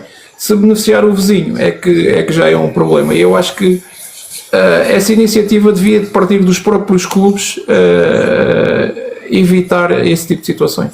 Porque assim, o João Pereira, independentemente de ter o nível B ou não, vamos lá ver, era a oportunidade da vida dele. Portanto, ele não podia dizer que não. E aquilo a imagem que hoje se passa, que ele foi um bocado queimado, que foi isto, foi aquilo, eu olho de uma maneira diferente, porque é assim, ele teve numa situação que teve a oportunidade que muitos treinadores que mostraram tanta coisa em Portugal, e eu recordo aqui, por exemplo, o Vítor Pereira, que teve não sei quantas subidas e nunca teve uma oportunidade de treinar um clube grande. O Jaime Pacheco foi campeão num Boa Vista, nunca teve a oportunidade de treinar um clube grande. Portanto, eu para este facto, eu olho aqui de uma maneira diferente, e acho que foi uma oportunidade de ouro para o João Pereira. E já agora pode dar também uma opinião sobre o novo treinador de Sport, o que é que acha? Já que é do seu... Eu acho que ele tem feito, naquilo que são os 7, 8 anos de carreira dele, eu acho que ele tem feito um bom trabalho. Portanto, eu acho que agora o que vem a seguir é que vai dizer, porque no futebol, no fundo, a gente pode fazer muitos planos, podemos estar aqui hoje a dizer que ele que é excelente, que é isto, que é aquilo, mas a verdade é que tem 7 anos de bons trabalhos por trás. Se nós analisarmos, tem uma carreira consolidada, que foi crescendo passo a passo e com bons resultados. A partir do momento agora em que pega no Sporting, é que vamos ver o que é que os resultados vão ditar. Agora é que eu acho que ele tem competência para fazer um bocadinho diferente daquilo que o João Pereira estava a fazer, penso que sim. Bruno, passa ao próximo. Passo ao próximo. Alex. A minha pergunta não tem muito a ver com a Liga Portuguesa, tem mais a ver com o geral no futuro, mas como tem acontecido muito este ano em Portugal, e acaba também por estar mais ligado. Como é que um treinador lida com a contestação dos adeptos? Se não sei se já passou por isso ou não. Mas, todos os treinadores vão passar por isso mais cedo ou mais tarde. Felizmente nunca passei por um despedimento, ainda não sei como é que vou reagir. Eu olho para isso de uma forma, às vezes é difícil, depende da pressão. Não é agradável, por exemplo, a visibilidade, principalmente que os grandes clubes têm. Por exemplo, o que hoje é as redes sociais, por exemplo, ainda hoje vi vários memes com o João Pereira, portanto acredito que não é fácil para ele, mas também depende muito daquilo que nós somos ou da nossa personalidade. Eu acho que o que eu penso é que toda a gente tem direito à opinião, desde que não passe para a parte da agressão, e acho que o desporto em Portugal está a passar também um bocadinho por isso, até mesmo a nível do futebol de formação. Acho que temos visto cenas que são realmente muito tristes, mas a verdade é que nós, se somos treinadores, temos que saber lidar com essa pressão. Temos que nos conseguir abster dela, às vezes não é fácil. Muitas vezes o nosso lado pessoal também fica afetado por essas questões, porque são situações normais, nós somos seres humanos. Agora temos que saber conseguir gerir da melhor forma possível.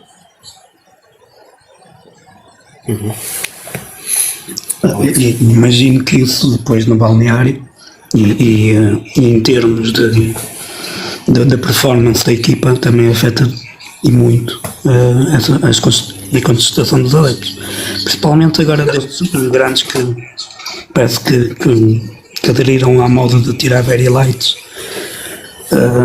diretamente aos jogadores ou ao treinador. Há uma coisa, e ainda bem que tocou nesse aspecto, esse tipo de atuações nunca dá tranquilidade a ninguém.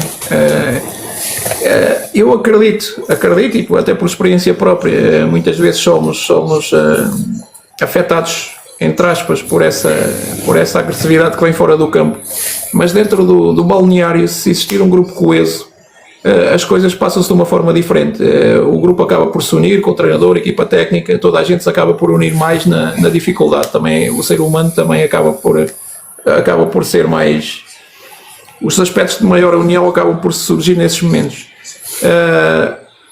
Agora, nenhum jogador ou nenhum treinador gosta de sentir que são os próprios adeptos, aqueles que nos deviam apoiar nos maus momentos, são aqueles os primeiros a atirar as pedras. Portanto, isso acaba por criar, e por exemplo, um aspecto que eu estou curioso para ver como é que o Guardiola vai dar a volta à situação, mas estamos a falar num contexto cultural completamente diferente. Até mesmo as provocações que vêm dos clubes rivais são feitas de uma forma mais cómica, até sem ser com aquela agressividade. Sim, acho que isso tem muito a ver também com as nossas culturas, com as diferenças culturais. Mas, por exemplo, nós vimos neste momento o Guardiola, e está a Diana, que também é psicóloga, muitas vezes nós ainda hoje estava a ver o jogo e percebes que a própria saúde mental dele, os gestos que ele faz, que ele está completamente um bocadinho a perder o chão, porque é um treinador que esteve sempre habituado ao sucesso e que neste momento está a passar por uma realidade que é nova para ele, e lá está. Até os grandes têm momentos maus, e ele neste momento está a passar por esse momento mau, mas aquilo que nós vimos da parte dos adeptos do Manchester City é um apoio. Não há, por exemplo, em Portugal, acredito que se o Bruno Lage ou o Vítor Bruno, e já vimos por razões muito, muito menores, acho que neste momento já havia very lights em cima dos jogadores, do treinador. O Bruno Lage só tem um empate desde que pegou no Benfica, e esse empate serviu para eu ver nas redes sociais alguns benfiquistas dizer que ele devia ser despedido. Portanto, por isso são as massas. Eu acho, e tenho esta opinião há muito tempo, acho que o futebol torna as pessoas irracionais. O futebol é um desporto que tem que ser de divertimento, tem que ser para as famílias irem ao estádio. Ficamos tristes quando os perdemos, é verdade, ficamos, mas não podemos ter esta irracionalidade que nós temos em Portugal. Em Portugal acho que o futebol torna as pessoas demasiado irracionais. Deixamos de pensar, se calhar devíamos lutar mais pelos nossos direitos na nossa vida do que propriamente. É verdade, é que um penalti é discutido, e os próprios programas, por exemplo, de televisão, é capaz de discutir um lance de um fora de jogo, de um penalti, andar um mês a discutir, e nós não encaramos. E foi isso, por exemplo, Noruega, os erros dos árbitros são encarados de uma forma normal, completamente normal. Em Portugal, se o árbitro errar contra nós, já está a beneficiar alguém. E, portanto, são aspectos culturais que eu acho que nunca vão ser erradicados, infelizmente, do nosso desporto e do nosso país. Uhum. Alex, agora aqui uma coisa, posso só dizer aqui uma coisinha? Já que falou aqui no nível psicológico e tudo, e que viu na reação do Pep Guardiola e tudo, conseguiu, quando foi do João Pereira, nesta altura que passou por um momento mais tribulado, notava-se a nível da expressão dele, já que é a sua área também, ele também não estava 100% fiável ou bem concentrado ou 100% bem com a situação que estava em si. Não, a partida é assim, eu vi um jogo onde, não me recordo agora qual foi o adversário do Sporting, onde o João Pereira entrou em discussão com o adjunto, mas há aqui situações que nós, depois que estamos dentro do futebol, conseguimos perceber de maneira diferente. A verdade é que esta situação tinha tudo também para correr mal, porque o Ruben Amorim fez um trabalho fantástico, e entrar ali, fosse quem fosse, não ia ser fácil. O João Pereira ser impedido de falar, ser impedido de estar no banco, é completamente diferente, e isso leva a que nós, muitas vezes, as nossas emoções sejam alteradas. E a verdade é que com uma equipa que vinha habituada a ganhar, de repente passa a perder. Ao João Pereira não é fácil as conferências de imprensa, não é fácil também estar no banco e ter que estar ali sentado e estar um bocado dependente do treinador adjunto. Portanto, são situações que acabam sempre por tirar a tranquilidade ao treinador, porque o treinador é um ser humano como outro qualquer, e muitas vezes comete erros também debaixo de pressão. E penso que o João Pereira nestas últimas conferências de imprensa, até mesmo a sua própria forma de comunicar também demonstrava essa intranquilidade. Pergunto outra vez ao Alex, tem mais alguma pergunta? Não, tenho aqui uma, mas é para a ronda final. Para o final, está bem, ok. Prima Diana. Eu por acaso ia aqui entrar um bocadinho noutra perspectiva. Queria perceber aqui um bocadinho o estilo de jogo do João e se sempre que muda de clube se tenta colocar em prática o seu estilo de jogo, porque é normal, todos os treinadores têm um preferido, não é? E preferem sempre uma tática à outra, ou se percebendo as características dos jogadores que tem no plantel se adapta a esses jogadores, mas depois com o tempo acaba por tentar implementar na mesma a sua tática de jogo, ou seja, se consegue ter esta flexibilidade, olhar para o plantel e perceber, ok, isto aqui não é possível, vou ter que me adaptar a eles, ou se vai tentando também construir o plantel e ajustar o plantel àquilo que é o seu método de jogo ou a forma de jogo que mais prefere.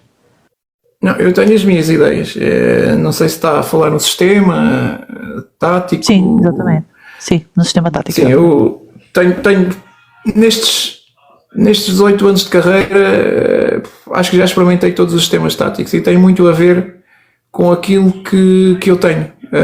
Acho que passei mais anos em 4-3-3, depois tenho tentado, tenho que me adaptar àquilo que é a realidade, porque infelizmente ou felizmente, porque também acabamos por crescer e eu olho sempre para esse lado, tenho andado em orçamentos que acabam por ser limitados e que não me permitem ir buscar aqueles jogadores que eu possa querer. Portanto, aquilo que eu faço é chegar, conhecer as características dos jogadores e depois tentar passar aquilo que são os meus princípios. E é uma coisa que eu valorizo muito e que se calhar é um bocado mais, ou se calhar não é algo que é tão falado, que são os comportamentos. Acho que esses para mim são os mais importantes, ter jogadores com os comportamentos que eu quero e é por aí que eu tento construir as minhas equipas. Depois vem a ideia de jogo que eu gosto é de jogar futebol, é de jogar o jogo pelo jogo, tentar também valorizar sempre o jogador, porque o jogador acaba por ser, por exemplo, aqui no Iraque estou a sentir muitas dificuldades, não ao nível dos jogadores, mas ao nível daquilo que me rodeia por fora, porque percebi que a realidade aqui do futebol que é bola do central para o avançado e estamos a tentar mudar isso. É verdade é que os jogadores divertem-se de uma forma diferente, sentem-se mais valorizados, estão a aceitar muito bem as ideias. Por exemplo, nos 4 jogos que fizemos acabámos por ser uma equipa sempre mais dominante, a criar mais oportunidades, mas depois vem o caso da qualidade individual também, ao de cima. Mas a verdade é que aqui é uma ideia que não é bem aceita, porque a forma do adepto ver não é aquela que eles estão habituados, não é aquilo que eles gostam, é bola vai, bola vem, porque anda sempre próxima da baliza. Portanto, nós temos de tentar adaptar. Aqui o que eu tenho tentado a passar a ideia é que isto vai valorizar os jogadores aceitam-no bem. O mais difícil é estar, por exemplo, estas situações que acontecem ainda no jogo passado, que é, por exemplo, nós temos o defesa de canto à zona e depois aqui com a comunicação torna tudo muito mais difícil e o adjunto lá dentro das bolas paradas manda começar a marcar homem a homem durante o jogo e tu começas, olha, mas porquê é que estão a fazer aquilo? Foi porque o adjunto disse. Portanto, são estas pequenas questões que depois tornam a nossa realidade um bocado difícil, mas o que eu tento sempre é ver as características dos jogadores que tenho e depois tentá-lo moldá-los aos comportamentos que quero. Bom, obrigado. Muito bem. João, se calhar o mais fácil era pôr os jogadores a aprenderem português em vez de seres tu a aprender o árabe. Já sabem 2 palavras, não posso dizer. Não podes dizer as palavras. Eu vou-te fazer 2 perguntas que o José Correia há bocadinho fez e que servem perfeitamente para mim também para esta fase final, que é da nossa conversa, e depois vou passar ao Alex, ao Bruno E a prima Diana para terminarmos, e o José, há bocadinho o José Correia pôs aí duas questões e eu acho que são interessantes até para finalizarmos aqui de uma forma um bocadinho mais leve. Qual foi o maior desafio da tua carreira até o momento, de todos aqueles que tiveste? E depois já faço a outra. Qual foi o maior desafio? Epá, acho que o maior, não sei, acho que tenho vários momentos, lá está, não são títulos de campeões, mas tenho momentos que guardo na memória muitas vezes, vem-me à memória muitas vezes. Foi aquele primeiro ano em Montemor, quando fizemos a recuperação que já ninguém acreditava. O título de campeão no Atlético de Reguengos também, e ainda há pouco tempo falava com o Paulo Simão, que na altura era meu adjunto, e que nós falávamos na altura também, porque Reguengos de Monsaraz é uma cidade também apaixonada pelo futebol, mas também muito difícil a nível de massa adepta naquela altura também. E a verdade é que já passaram se calhar 10 anos do último título do Atlético de Reguengos, e na altura havia muitas críticas àquilo, porque o Atlético de Reguengos vinha também de um passado muito auspicioso e naquela altura já passava por algumas dificuldades. Esta última manutenção do Desiugas, penso que são os três momentos que me vêm sempre à memória, porque foram momentos difíceis, e por isso, e é muito mais difícil trabalhar sobre derrotas do que sobre vitórias. Mas a importância das equipas do grupo de trabalho nunca ter caído e no fim da época ter-se conseguido atingir os objetivos. E perguntou também o José, qual das nacionalidades com que trabalhaste em termos de jogadores, das diferentes nacionalidades de jogadores com que trabalhaste, qual é que é o mais difícil e o mais fácil de trabalhar em termos de nacionalidades? Gosto muito de trabalhar com o jogador africano. É um jogador muito disponível para o trabalho, muito disponível para aprender. Nesse caso africano, independentemente do país, não é? Independentemente do país. Sim, pelo menos da experiência que tenho tido. Ultimamente não, mas sempre aquela nacionalidade, apesar de muita qualidade, mas era o brasileiro, o jogador brasileiro. E eu acho que o jogador brasileiro foi perdendo um pouco também o impacto na Europa, porque perdeu-se um pouco no tempo a pensar que só a qualidade que chegava, e a verdade é que atualmente no futebol atual a capacidade de trabalho é muito importante, e se o jogador pode ter muita qualidade, mas se não tiver uma capacidade de trabalho e ter comportamentos também profissionais, acaba por ser muito difícil também se ingrar no futebol. Eu vou passar ao Alex, mas tenho que perguntar isto. No Iraque fala-se árabe também, não é? Sim. E quais são as palavras que sabes dizer em árabe? Subal Khair, Messal Khair, Aleikum Salam, Salam Aleco. Salam Aleco é Salam Aleco é icónico. Já parece JJ, meu. Já estás a falar, parece JJ. Algumas. Não, nós tentamos, a verdade é que é difícil. Eu quando fui para a Arábia Saudita matriculei numa escola. Parece o JJ a falar português. Pois, exato. Quando fala árabe parece a JJ a falar português. Exato. Na Arábia Saudita matriculei numa escola porque acho que é importante também este contacto mais próximo com os jogadores, principalmente, por exemplo, aqui no Iraque, não consigo comunicar com eles. Tenho um jogador que fala inglês, depois os outros ninguém fala. Começámos a trocar porque gosto muito desta sou um treinador sempre normalmente próximo dos jogadores, e procuramos passar uns aos outros algumas palavras em árabe, algumas palavras em inglês, para que, por exemplo, a comunicação no treino, há algumas situações que eu já utilizo, claro que não é uma frase completa, nem conseguiria dizê-la, mas há pequenas palavras que já consigo dizer no treino e que eles já conseguem perceber aquilo que é pedido. E mesmo até a nível, por exemplo, ontem jogou a primeira equipa e eles levaram para o estádio para ir com eles, para estar com eles, e há aquela relação que nós, e penso que os portugueses conseguem fazer isso muito bem, que é estar um bocadinho próximo também dos jogadores, e eles conseguem sentir isso. É uma das coisas que eles estranham. Já na Arábia Saudita, por exemplo, foi uma diferença que eu achei, porque nestes países respeita-se muitas hierarquias, há um enorme respeito pela hierarquia. E quando eles sentem que têm um treinador mais próximo, por exemplo, aqui, e basta ver o treino das outras equipas, é uma gritaria enorme.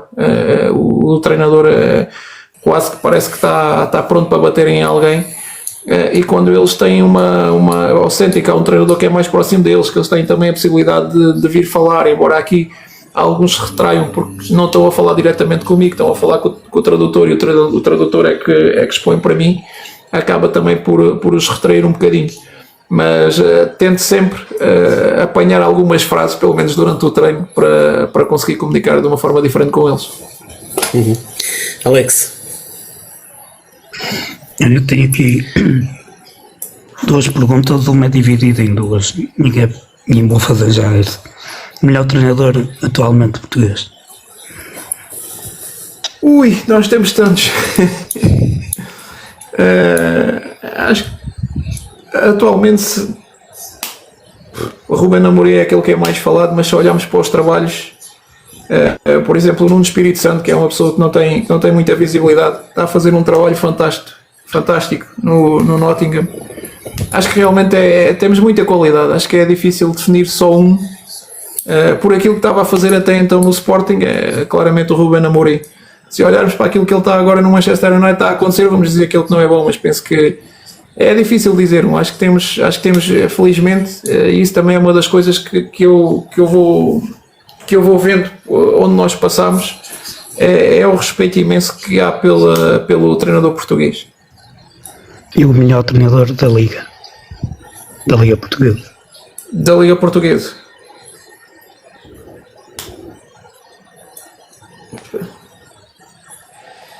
Acho que, por exemplo, o treinador do Santa Clara está a fazer um excelente trabalho neste momento. Se calhar, se eu comparando a equipa que é, o orçamento que é, as dificuldades que é estar numa ilha, a forma como a equipa joga, se calhar, neste momento, entre ele e até o próprio treinador, o Rui Borges, do Vitória de Guimarães, que também fez uma campanha espetacular na Liga. Não, desculpa, o Rui Borges não é do Vitória de Guimarães, desculpa.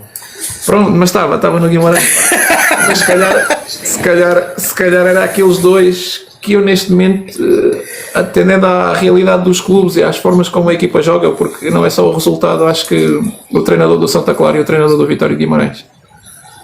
E agora para acabar... O Daniel, o treinador do Vitória. O Daniel. Deste caso no Sporting. Por acaso o Daniel Sousa este ano é que não teve a oportunidade ainda de trabalhar, mas o Daniel Sousa também fez um excelente trabalho no ano passado no Arouca. Não, ele começou no Braga. É o que eu estou a dizer, não tem oportunidade porque foi despedido logo no início, mas se calhar se tem continuado até estaria a fazer um campeonato excelente, digo eu. É um campo de suposição, mas pronto, é uma suposição. É uma suposição mesmo. Sim, porque é assim, eu costumo, às vezes quando bato futebol com os amigos e às vezes falamos da experiência, e está aqui também uma psicóloga, não sei se concorda comigo ou não, eu tenho esta forma de ver. A verdade é que a nossa experiência que utilizamos, por exemplo, num clube no ano passado que nos deu sucesso, pode não servir para a nova realidade que vamos encontrar. Porque chegar a uma nova realidade é encontrar tudo de novo. É uma situação nova, seja para mim, seja para o Jorge Jesus, seja para quem for, é uma nova situação. O conhecimento, por exemplo, o caso do Moreirense o ano passado com o Rui Borges acaba por sair e o Moreirense este ano está a fazer um campeonato, penso, dentro de mais ou menos das mesmas matrizes. Não está, em termos de tabela classificativa pelo menos, é porque se calhar também ficou lá alguma semente desse treinador, não é? Isso é outra questão, porque é assim, se calhar o César Peixoto que fomos a ver não tem tido uma carreira com muito sucesso, e a verdade é que este está a ser pelo menos o melhor trabalho que ele apresentou nestes 4, 5 anos em que foi treinador principal. Se calhar foi um treinador inteligente que deu continuidade àquilo que estava bem feito, e se calhar, por exemplo, acho que é muito mais fácil chegar a um clube onde se trabalha mal ou onde está tudo mal e tu implementares o teu trabalho e a coisa correr bem. Agora, quando chegas por exemplo, a situação do João Pereira, na minha opinião, eu acho que ele quis mudar as coisas depressa demais. E nós temos que se colocar, não sei se vocês se recordam, aqui há uns anos, o Jorge Simão, que estava no Chaves, a fazer um excelente trabalho e o Braga foi buscá-lo. E o Jorge Simão levou 5, 6 jogadores, já não me recordo, do Chaves para o Braga. E no primeiro jogo coloca os 5 jogadores que vieram com ele a titular. Acho que nós temos que perceber um bocadinho, ter um bocadinho a sensibilidade, perceber aquilo que está a ser bem feito, mas nunca esquecer que nós trabalhamos com ser humano. Eu, se chegar hoje, trouxeram, imaginemos, um guarda-redes, ou basta colocar-nos nas situações, na pele deles. Se eu hoje chegar a um clube e levar um guarda-redes e amanhã no primeiro jogo colocar o guarda-redes que ele veio, como é que o guarda-redes que estava lá vai reagir? muitas vezes são estas pequenas coisinhas que nos levam a fazer perder o grupo. Eu, por exemplo, esta situação, e comentei logo com um amigo que é sportinguista, no primeiro 11 em que vejo o Edwards a titular, e disse, o João Pereira acabou de dar o primeiro tiro no pé para a coisa correr mal, porque há questões que têm a ver mais com, lá está, com o lado humano, e nós não podemos esquecer que os jogadores são humanos, têm sentimentos, e a forma como o grupo é gerido muitas vezes é o que nos leva também a ter sucesso ou insucesso. Alex, havia uma segunda pergunta? Percebi? Sim, é mais uma provocatória. O Alex é provocante. Afinal, quem é que leva a melhor? Afinal, quem é que leva a melhor? Os clubes brasileiros ou os portugueses? Quem é que leva? Quem é que leva a melhor? Os clubes brasileiros ou os clubes portugueses? A nível de treinadores? Não, a nível de qualidade das equipas. Porque há esta discussão que os clubes brasileiros eram campeões fácil aqui, ou os clubes portugueses eram campeões fácil. Não, eu acho que é impossível comparar essas realidades, porque os contextos são diferentes. Vamos ter agora o Mundial, vamos ter um Mundial pelo menos com um Porto Palmeiras. Sim, mas é diferente, é um contexto diferente, é um contexto a eliminar. Agora vamos imaginar, colocar um Benfica Porto ao Sporting a disputar um campeonato brasileiro e depois colocar aqui um Palmeiras, é completamente diferente, não dá, eu nunca entro nessa comparação de países, porque o nível de contexto modifica tudo, clima, alimentação, por exemplo, eu posso-vos dar aqui, só para terem a noção, quer aqui, quer na Arábia Saudita, não sei se na Arábia Saudita já mudou. Por exemplo, nós fazemos um estágio no dia antes do jogo. Normalmente, quando jogamos fora, vamos um dia ou dois antes. Portanto, ficamos no hotel. É comum, é natural. E eu tento dizer, isto não é bom para vocês, enquanto atletas. Mas é normal, às 11 da noite, ser o próprio diretor que vai com um saquinho de chocolates, ou uma Pepsi, ou um repousado, e dar aos jogadores. Portanto, isto é normal aqui. E é uma guerra, e depois é assim, tu percebes que esta guerra não vale a pena estares a travá-la, porque só te vais a estar a desgastar, porque todos os outros clubes fazem igual, portanto estamos todos na mesma condição. Portanto, aqui comparamos o peso que ganham é normal, é comparável, todos ganham peso, é comparável. Eu acho que comparar o campeonato brasileiro e português, acho que isso é mais uma luta de umbigo. Os brasileiros estão um pouco, como é que é de dizer a palavra correta, estão um bocado zangados, porque os treinadores portugueses têm chegado lá e basta ver quem é que foi campeão nos últimos 5, 6 anos. Portanto, eu acho que são coisas que é muito difícil comparar. Bruno, pergunta. A minha pergunta era... Eu recordo-vos, e depois aqui o Camané, mas eu quero-vos recordar que o João já é 1h30 da manhã lá, e ele às 7 da manhã tem que se levantar para se ir embora. Portanto, é muito rápido agora, está bem? Está bem, vai ser rápido. A minha pergunta é mais... Acha que neste caso, quando está nesses países que falam árabe, como você não sabe falar árabe, acha que perde um pouco a mensagem que é passar aos jogadores quando passa de si para o tradutor, do tradutor para eles e vice-versa? Acha que perdemos muito aquele sentimento quando o treinador quer dar uma mensagem, quer dar a mensagem com o sentimento para perceber, e com a tradução que quebra?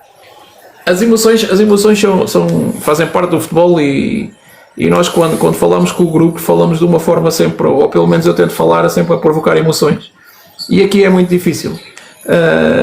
Até pela nossa forma de expressar, por exemplo, nós podemos estar a falar com muita emoção, mas depois temos o tradutor que está numa conversa tipo monocórdica com o jogador, portanto, morre ali muita coisa. O jogador pode nos ver a nossa emoção, mas não nos consegue perceber.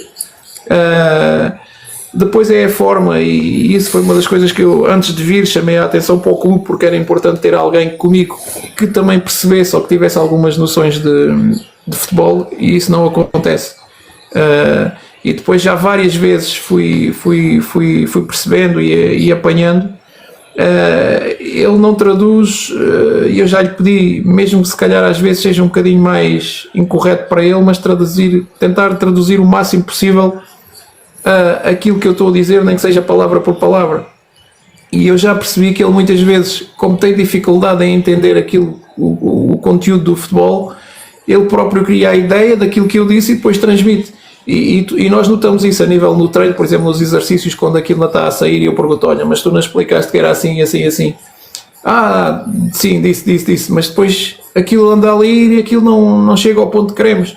Eu esta semana escrevi um artigo até sobre isso no LinkedIn, que eu também gosto de escrever, e então é tentar inventar tudo o máximo possível, é desenhos, é o tablet, com o programa de treino até logo para os jogadores perceberem quais é que é as movimentações que quer, portanto é tentar chegar a eles através de outra forma, porque a comunicação é aquilo que eu sinto aqui mais dificuldade, porque, por exemplo, na Arábia Saudita tinha 3-4 jogadores que falavam inglês, portanto ajudavam mais a transmitir a ideia aos jogadores. Aqui tem um e fala, desenrasca um bocadinho, e depois tem que ser com o tradutor a base toda da própria conversa. Por exemplo, as conferências de imprensa, às vezes eu pergunto, estás a dizer o que eu estou a dizer? Porque é assim, eu falo 30 segundos e ele está 2 minutos a falar, e eu penso, onde é que ele está a arranjar estas ideias todas? Portanto, Ele acrescenta. sim, é difícil. Um tradutor que já fizesse parte de um jogador, um ex-jogador ou um ex-treinador, o que fosse do mundo do futebol, era muito melhor. Que soubesse exprimir na tradução um pouco do que você está a querer dizer. Sim, eu antes de vir foi uma das situações, porque foi-me logo dito que aqui no clube e na própria cidade não havia ninguém a falar inglês. Foi porque eu tinha um tradutor, por exemplo, no Egito que trabalhava impecavelmente e tinha um conhecimento do futebol muito bom, e eu na altura até pus essa possibilidade, mas como eles já tinham esta solução, pronto, também lá está, temos que aceitar. Mas tenho sentido muitas dificuldades a esse nível, tenho falado muito com ele para que ele também se tente um bocadinho adaptar, mas lá está, é preciso conhecer muito bem esta cultura para perceber que é muito difícil mudar. Minha prima Diana, eu vou deixar o Camané para o fim, que é para ele te dar um grande abraço, que ele quer dar abraços. Prima. Eu vou ser muito rápida porque já percebi que lá é muito tarde e portanto para não... É um bocadinho. À semelhança daquilo que o Alex perguntou em relação aos treinadores, eu se calhar perguntaria em relação ao jogador. Qual é para si o melhor jogador da atualidade? E a segunda parte é qual é o melhor jogador português da atualidade? Eu gosto muito de vários jogadores. O jogador...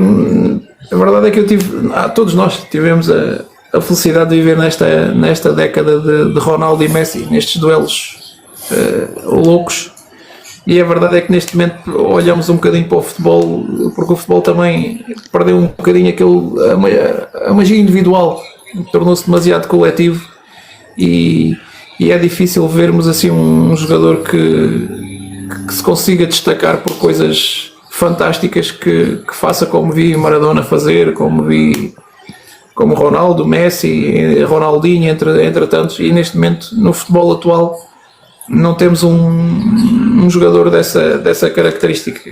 Apontar assim um nome a jogadores que... Parece que ficámos órfãos. Sim, é verdade.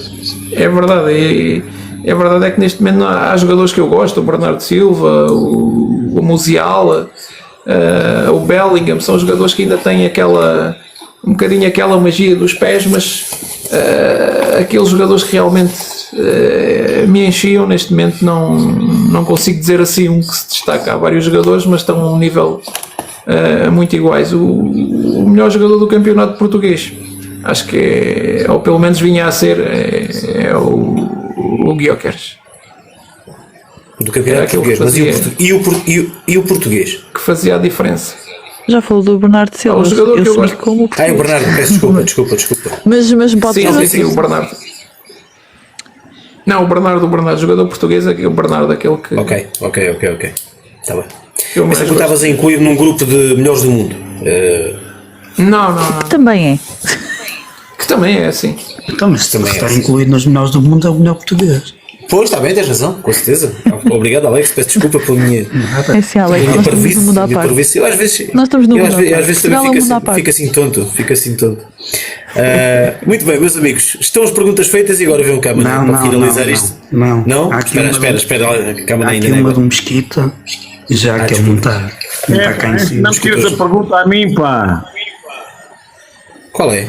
Espera aí, Camané, espera aí, porque tem aqui o Mesquita que o Mesquita está a trabalhar. Pois eu sei, mas essa pergunta era aqui a fazer. Pronto, então faz. Então vá, faz lá. Bem, antes de mais nada, João, grande abraço. Boas festas. Grande abraço, amigo. Camané. Para ti também. Mas é boas festas, João. Ainda não é dizer boas festas, meu. Pois, Ainda não é dizer boas pá, festas, João. eu sou sincero, eu senti o Natal, pronto, pela família, pelas mensagens, mas nós aqui tivemos treino, ontem, por exemplo, tive que estar com a primeira equipa. Foi o Natal acabou por ser aqui à noite com o tradutor. Acabamos por fazer aqui, misturar um bocado de comida portuguesa e metade libanesa, portanto, para fazer aqui Bacalhau? um mix de culturas. Bacalhau? Não, aqui não há bacalhau. Não há bacalhau.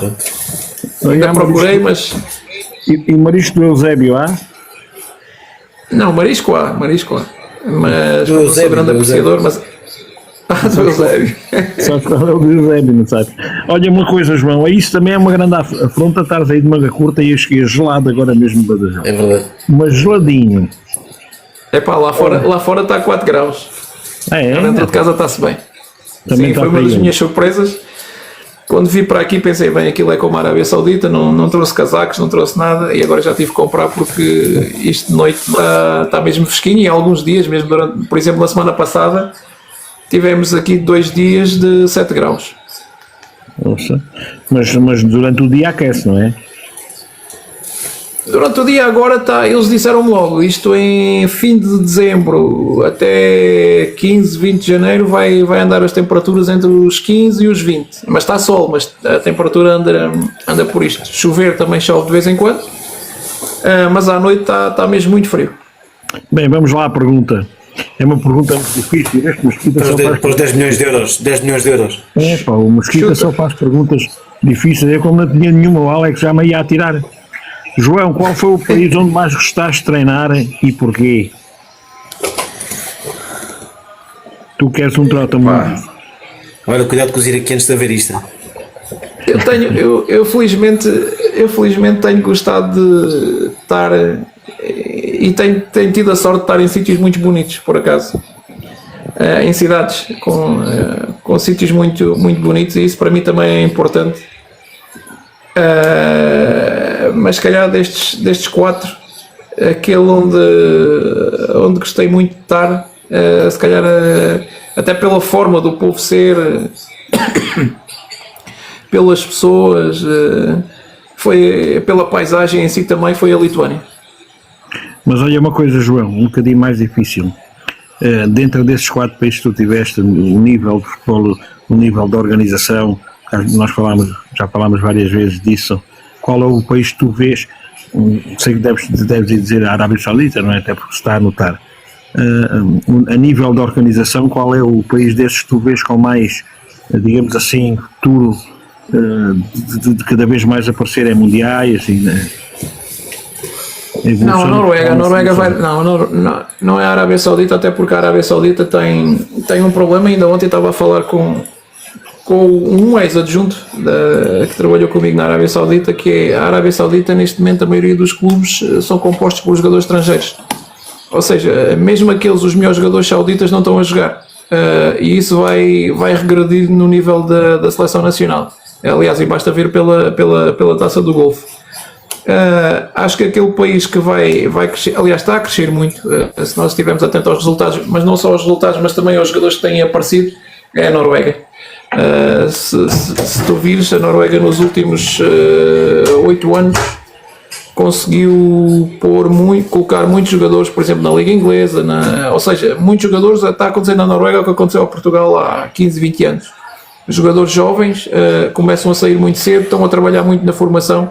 Aliás, eu quando fui para a Noruega, foi uma das coisas que eu percebi, era que é um país muito nacionalista. Primeira, segunda liga é muito difícil para um treinador estrangeiro.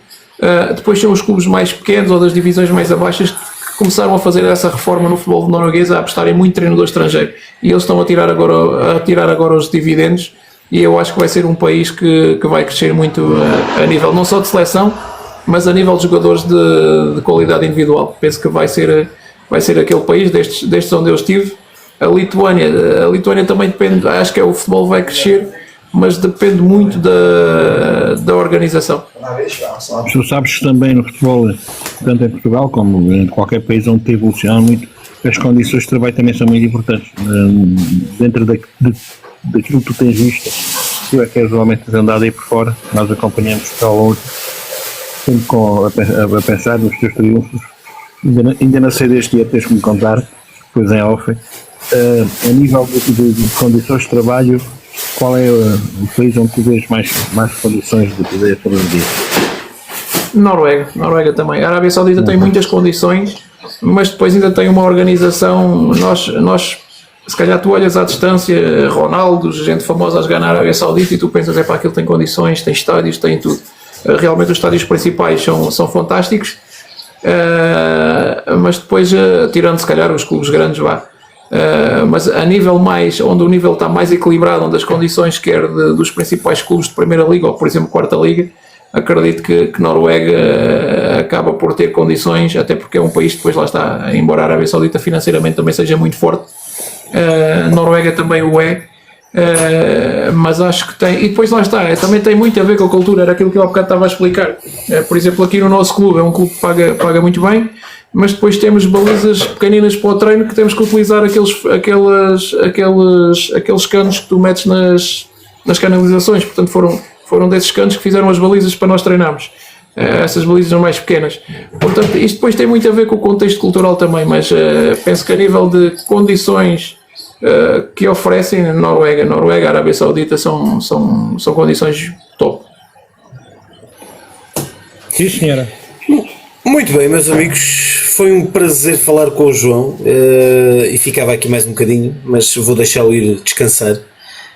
E também, eu é que agradeço. Mas, obviamente, 1h30, 1h40 é o normal daqui também das nossas entrevistas. Estás cansado do quê? O homem não está cansado, pá. Está bem, mas são quase 2 da manhã lá, pá, são quase 2 da manhã. Uma vez está a falar com a malta amiga com Portugal e falar do português. É sempre. Já agora vou-te fazer uma última pergunta, porque dia 28 vai haver um Iraque-Arábia Saudita para a Taça do Golfo. Vais estar a torcer por quem?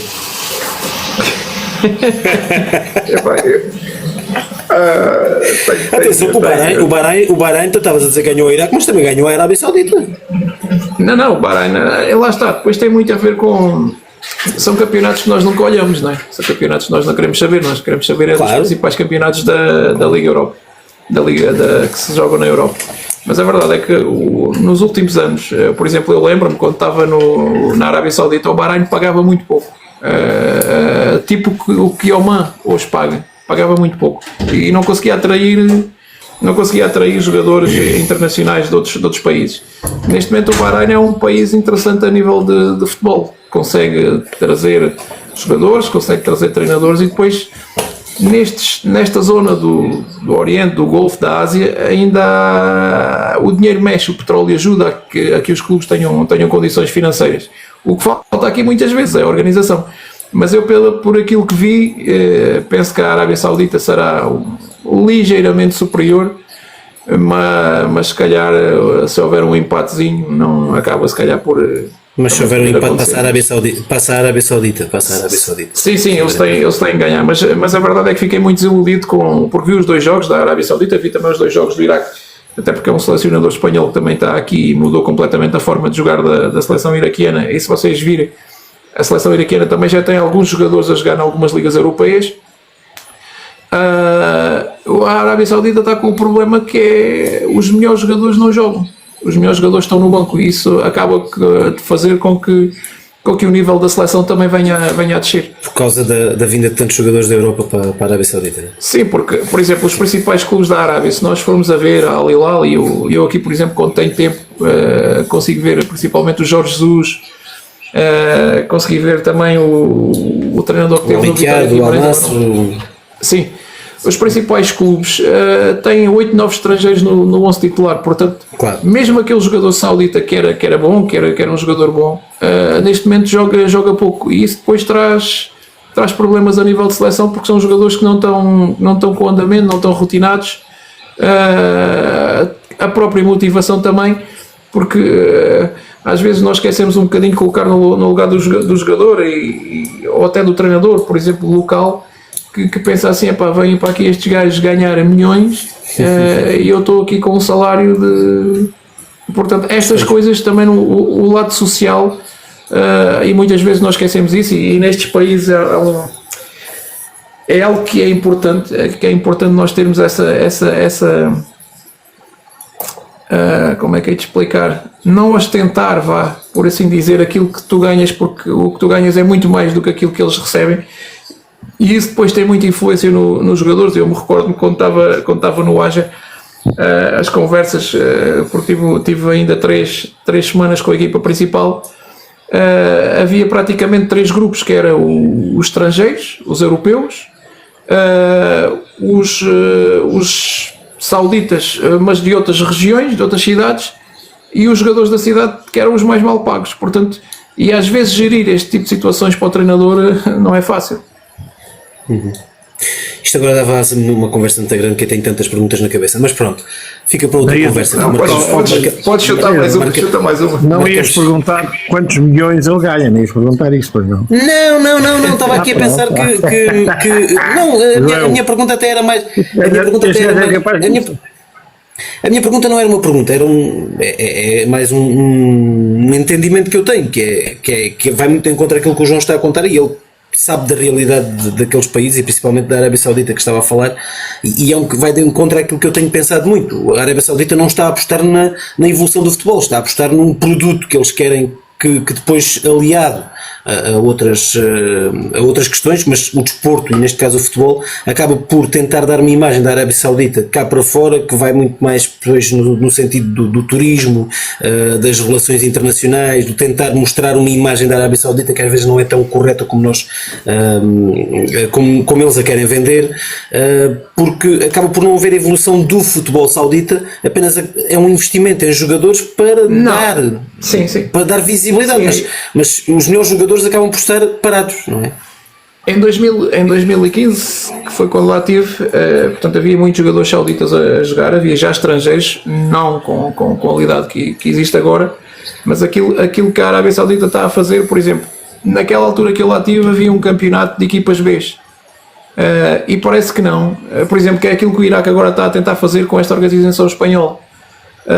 Isso traz outro nível de competitividade, traz aqueles jogadores que não são utilizados com regularidade na equipa A, deixem a equipa B, têm minutos de jogo e promove o seu desenvolvimento, e eles acabaram com isso, por exemplo, na Arábia Saudita. Há um grande patamar entre o sub-19, há muitas escadas a separar em termos de qualidade entre o sub-19 e depois a equipa principal. Ninguém entra do sub-19 direto para a equipa principal, é impossível, atualmente é impossível. Até mesmo, por exemplo, a aposta que neste momento se faz na 3ª Liga, na 4ª Liga na Arábia Saudita é algo incomum. Aquilo que eles estão a tentar fazer realmente isso que o Pedro está a dizer, é tentar vender um produto.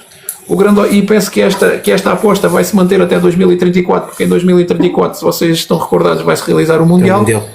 Sim. Embora nesta cultura, e eu já disse isso várias vezes, eu acredito que seja até 2034, mas a verdade é que nesta cultura a coisa pode mudar de um dia para o outro, e se eles deixarem é só haver um corte dos subsídios, não é? Não, tem mesmo a ver com a cultura deles, tem mesmo a ver com a cultura. Eu às vezes é difícil explicar isto, é preciso estarmos inseridos nesta sociedade, neste meio, para perceber realmente aquilo que são as diferenças, e eu muitas vezes tenho, num outro contexto, num contexto mais social com alguns amigos, por causa às vezes dos problemas que se falam em Portugal, e eu afirmo isto, mas com uma clareza, pensando bem ou pensando mal de mim, eu digo isto: é impossível esta cultura adaptar-se a uma cultura europeia, é impossível, e só nós aqui, vivendo esta realidade. Por exemplo, agora estou-me a recordar de outra história, que foi quando surgiu a notícia que na Arábia Saudita as mulheres podiam começar a conduzir.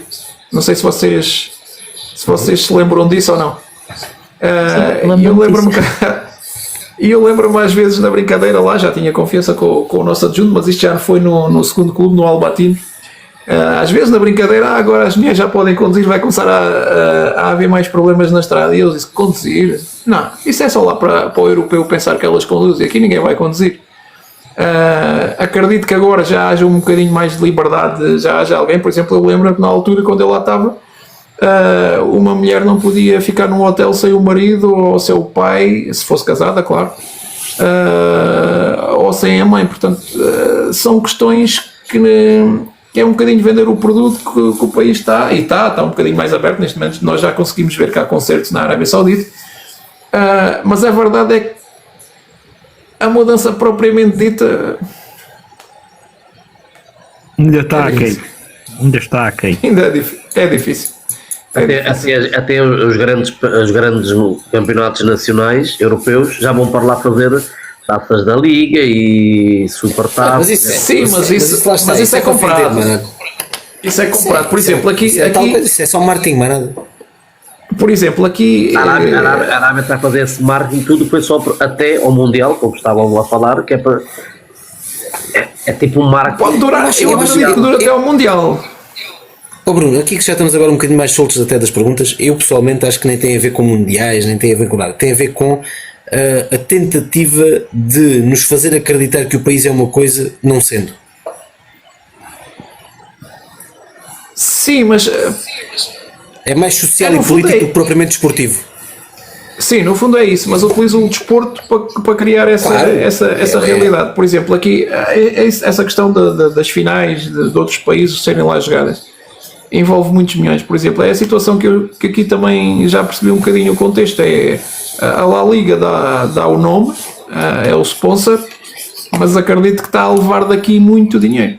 Por isso é que mete aqui, porque em termos de organização eles tentam, mas depois é estas situações económicas que há por trás. E a Arábia o que está a tentar fazer é mesmo isso, é vender um produto, tentar promover ou tentar pelo menos demonstrar que existe uma mudança, que existe, acaba por existir, pouca, mas existe. Eu lembro-me, por exemplo, quando lá estava não era permitido turismo, agora já é permitido turismo, mas no fundo o que está a tentar é uma imagem mais suave, tentar demonstrar uma imagem mais suave para a Europa do país que é. Muito bem, meus amigos, eu também tenho que ir, que eu ainda não jantei e vou comer qualquer coisa. Pode ser que a Arábia Saudita comece também a apostar um bocadinho nas agências funerárias. Pode ser que sim, pode ser que sim. Pode Mas ser eu não sou dono de uma agência. Mas, ok, mané, eu acho que vocês têm uma ideia errada. Eu não sou dono de uma agência, eu sou só um empregado. Achas que eu não sei que és empregado? Eu sei. Mas podias abrir uma na Arábia. Eu queria terminar aqui. O João não sabe do que é que eu estou a falar, os outros sabem, e eu quero deixar aqui, até porque numa das nossas lives nós tivemos aqui também essa pessoa a fazer perguntas. Foi quando tivemos aqui o Roberto Ferreira. E o nosso amigo Nuno Moreira acabou por entrar e fazer-lhe também algumas perguntas. O Nuno Moreira, que tem participado connosco na Liga de Ouro, participou também aqui na Bancada 6 numa entrevista, acabou por falecer na noite de Natal com 44 anos e não vai voltar a estar connosco. Eu até me estou a arrepiar. Não vai voltar a estar connosco nestas lives, infelizmente. E eu quero hoje, e porque sei que amanhã vamos falar outra vez disto na Liga de Ouro, quero deixar aqui da maneira pequenina que nós temos uma palavra de conforto a quem nos esteja a ouvir e que conhecesse o Nuno ou que venha a ouvir. Foi importante para nós termos o Nuno connosco. Acho que o Nuno acabou por ser também um exemplo para nós de superação, e infelizmente abalou uma morte súbita que é sempre inexplicável, e eu queria deixar aqui esta palavra e se conseguirmos chegar também à família, os nossos pêsames, os nossos sentimentos, e dizer-lhe que foi um prazer termos o Nuno aqui connosco na Bancada 6 e também na Liga de Ouro, que vamos amanhã ter também aqui a edição. E pronto, basicamente era isto. Deixar aqui também esta homenagem pequenina ao Nuno Moreira que nos deixou e que vamos recordar sempre, de certeza absoluta. João, muito obrigado, boa sorte aí para os teus jogos, e vamos continuar a conversar. Um dia abrimos aqui uma live para conversar também sobre estas questões todas do desporto / sociedade / política, e Deixa-me lá só perguntar uma coisa ao João. Deixa-me lá só perguntar uma coisa, João. Em que lugar vamos? Quarto. Tem segundo ou terceiro, é isso. Epá! Isto está a melhorar. Ainda subimos. Não subimos, não somos campeões. Não subimos, não. Primeira. Subir já não dá para subir. Olha, mas podemos ser campeões, não. É subir para ir à Liga dos Campeões da AFC. Não. Também dava. Muito bem, meus amigos, obrigado a todos por terem estado aqui, por terem também participado obrigado. desta conversa, a quem esteve aí na rolagem, Obrigada. a quem deixou os seus likes, e para a semana cá estaremos outra vez com a primeira Bom edição ano, do bom ano ano para 2025. Vamos ter aqui um campeão de futgolfe para a semana a conversar connosco. É cada desconto. Portanto, Um grande fica- abraço, amigo João. Um abraço para todos. Abraço e obrigado. Adeus, fiquem bem, até para a semana. Obrigada, João. Obrigada a todos. Obrigado, boa noite.